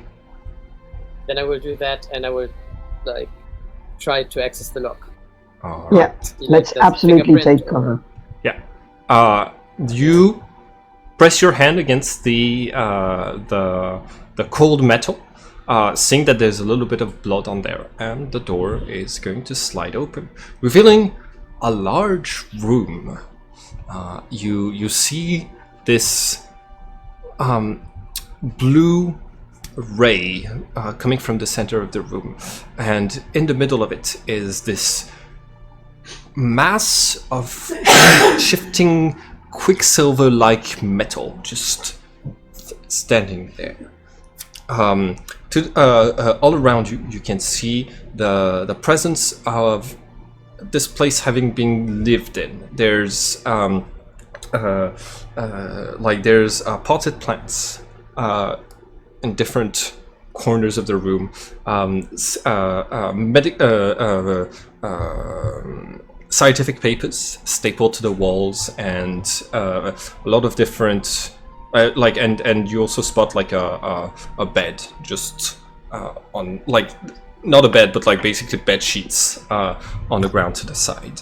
Akina has dragged himself down the stairs and all the way here, and he is laying wounded against the side of this platform. He sees you coming in and is going to say, "Well, you guys took your fucking time." God damn, Akina! And the first thing I will do is I would whip out my medical equipment again and heal some of the wounds. Go ahead, and you're only going to be able to heal him for 2 points plus your 1d5, because he is more than likely wounded. Okay. Damn. And that's a success. And then just a d5. Yes. You can click critical under one of your weapons, and it will roll 1d5 just the same. So it will determine. Yeah. Okay. So that's going to be 4 wounds. He recovers 4 wounds. Okay. Yeah. You start to help him, and he's gonna say, "No, just fuck, don't." I'm used. Lying here. Okay, listen, you really actually shouldn't have risked your lives to come and help me out. What? Wait, you wanted a mission, Okay, yes, I did, and I thought and it was a mistake. Say it. it was a mistake. It was a mistake for me. Thank you. Okay. Yeah, but for us too. So Damn like it. as you came closer to the ray of blue light, a strange phenomenon appeared. There were 2 ripples coursing through the swirling mass of quicksilver metal. Each time that you stepped, that one of you got close enough to it, apparently seeming to activate something inside of it, and like, yeah. Akina is going to just like gestures to some of the papers that are left on the ground next to where he is, and is going to say, "This thing, Soren was working on it. It's something called phenonite. It reacts to the presence of glitches." And Phenonite, yeah. Guys, I tried everything. I tried to touch it. I tried to get close to it, but I don't think I'm a glitch, guys. what do you mean? It didn't ripple when I came close to it like it did with you, like it's described in here, and I know my medical records. It's one of the only medical records that was taken with us when we left New York. I have the same birthday as all of you. But I don't think that whatever makes you guys glitches is in me. Wait a second. You're not a glitch. But Not according to this. So you probably appear in the shadow world. So the fact that you are outside the rebel base fucking sucks. No, guy. It's. Gosh, you didn't pay attention in class. It's not just you who doesn't have a shadow. It's. Well, you don't have a shadow, but everything that people act in. Like, as people's actions are changed by the fact that you're not there. You created a different timeline. In a sense. So, everybody who was supposed to die at New York, right? Their shadows died at New York. That's why we're not visible in the South Pole base, despite the fact that we're all still, the shadows aren't there. And that's how we made that mistake. That's how we overlooked that.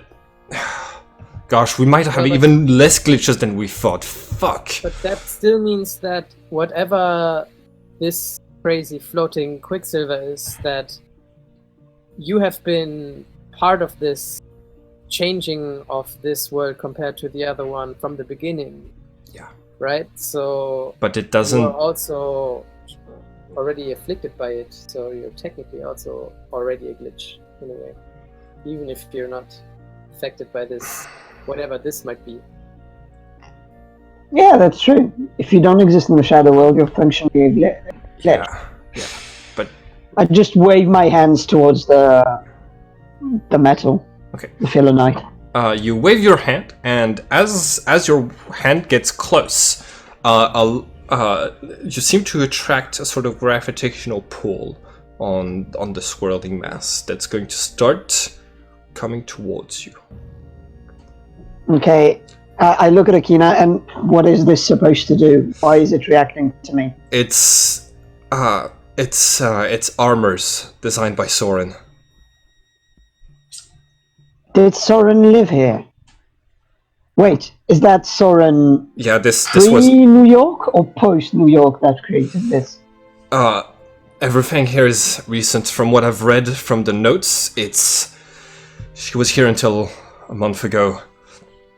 She left the radio over there that sent the signal. She wanted us to find... I turn to Cody and I go, we need to get those papers right now. Okay. And start packing them. Yeah. You pack all of the papers together, and this is what the file looks like. Oh, nice. Good. Okay, we keep it. Read it later. Yeah. Okay. Quick, grab the armors. How do we do it? I don't know.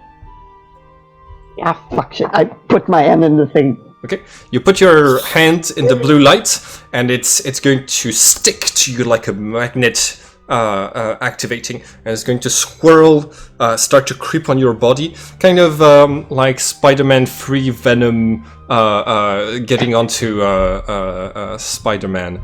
And you are going to get the rest of the equipment that you didn't have until that you generated at character creation. And with tears streaming down Akina's eyes, we're gonna leave it here for today. Poor Akina. Yeah. And Bad for her. Right. But she needs to think it through, because she was affected already by this changing of the reality so early that she's technically the same amount of like fuzziness in our reality than... That's true, but all of the people in the base aren't treated like they're existence saved everybody's lives. Only the glitches are getting that. Well, we're not obligated to tell everyone that he's not a glitch. Just, there was only 4 armors or something. I think we can do that trick. Yeah. We definitely should keep him as a friend and make sure that he. Yeah. Now, everybody, reset your immersion to 0, and I hope everybody had fun. I really liked today's game. This is just the beginning. There's lots of mysteries that have to do with the armors, the place that you're in, and the setting as a whole. So I hope you will join me for the rest of this adventure next week. I'm gonna stop the recording. Super cool. Yeah. Thanks for all the work you put into this, man. Yeah, thank you. And Yeah. super nice graphics. Really appreciate it. All right. Hi everyone, and thank you for watching this video. If you want to keep up with all of the adventures on this channel, don't forget to subscribe and click the bell button so you can get a notification each time we upload the next episode of this story. And it would be very nice of you to like and share the video to help this channel grow. Have a nice day everyone.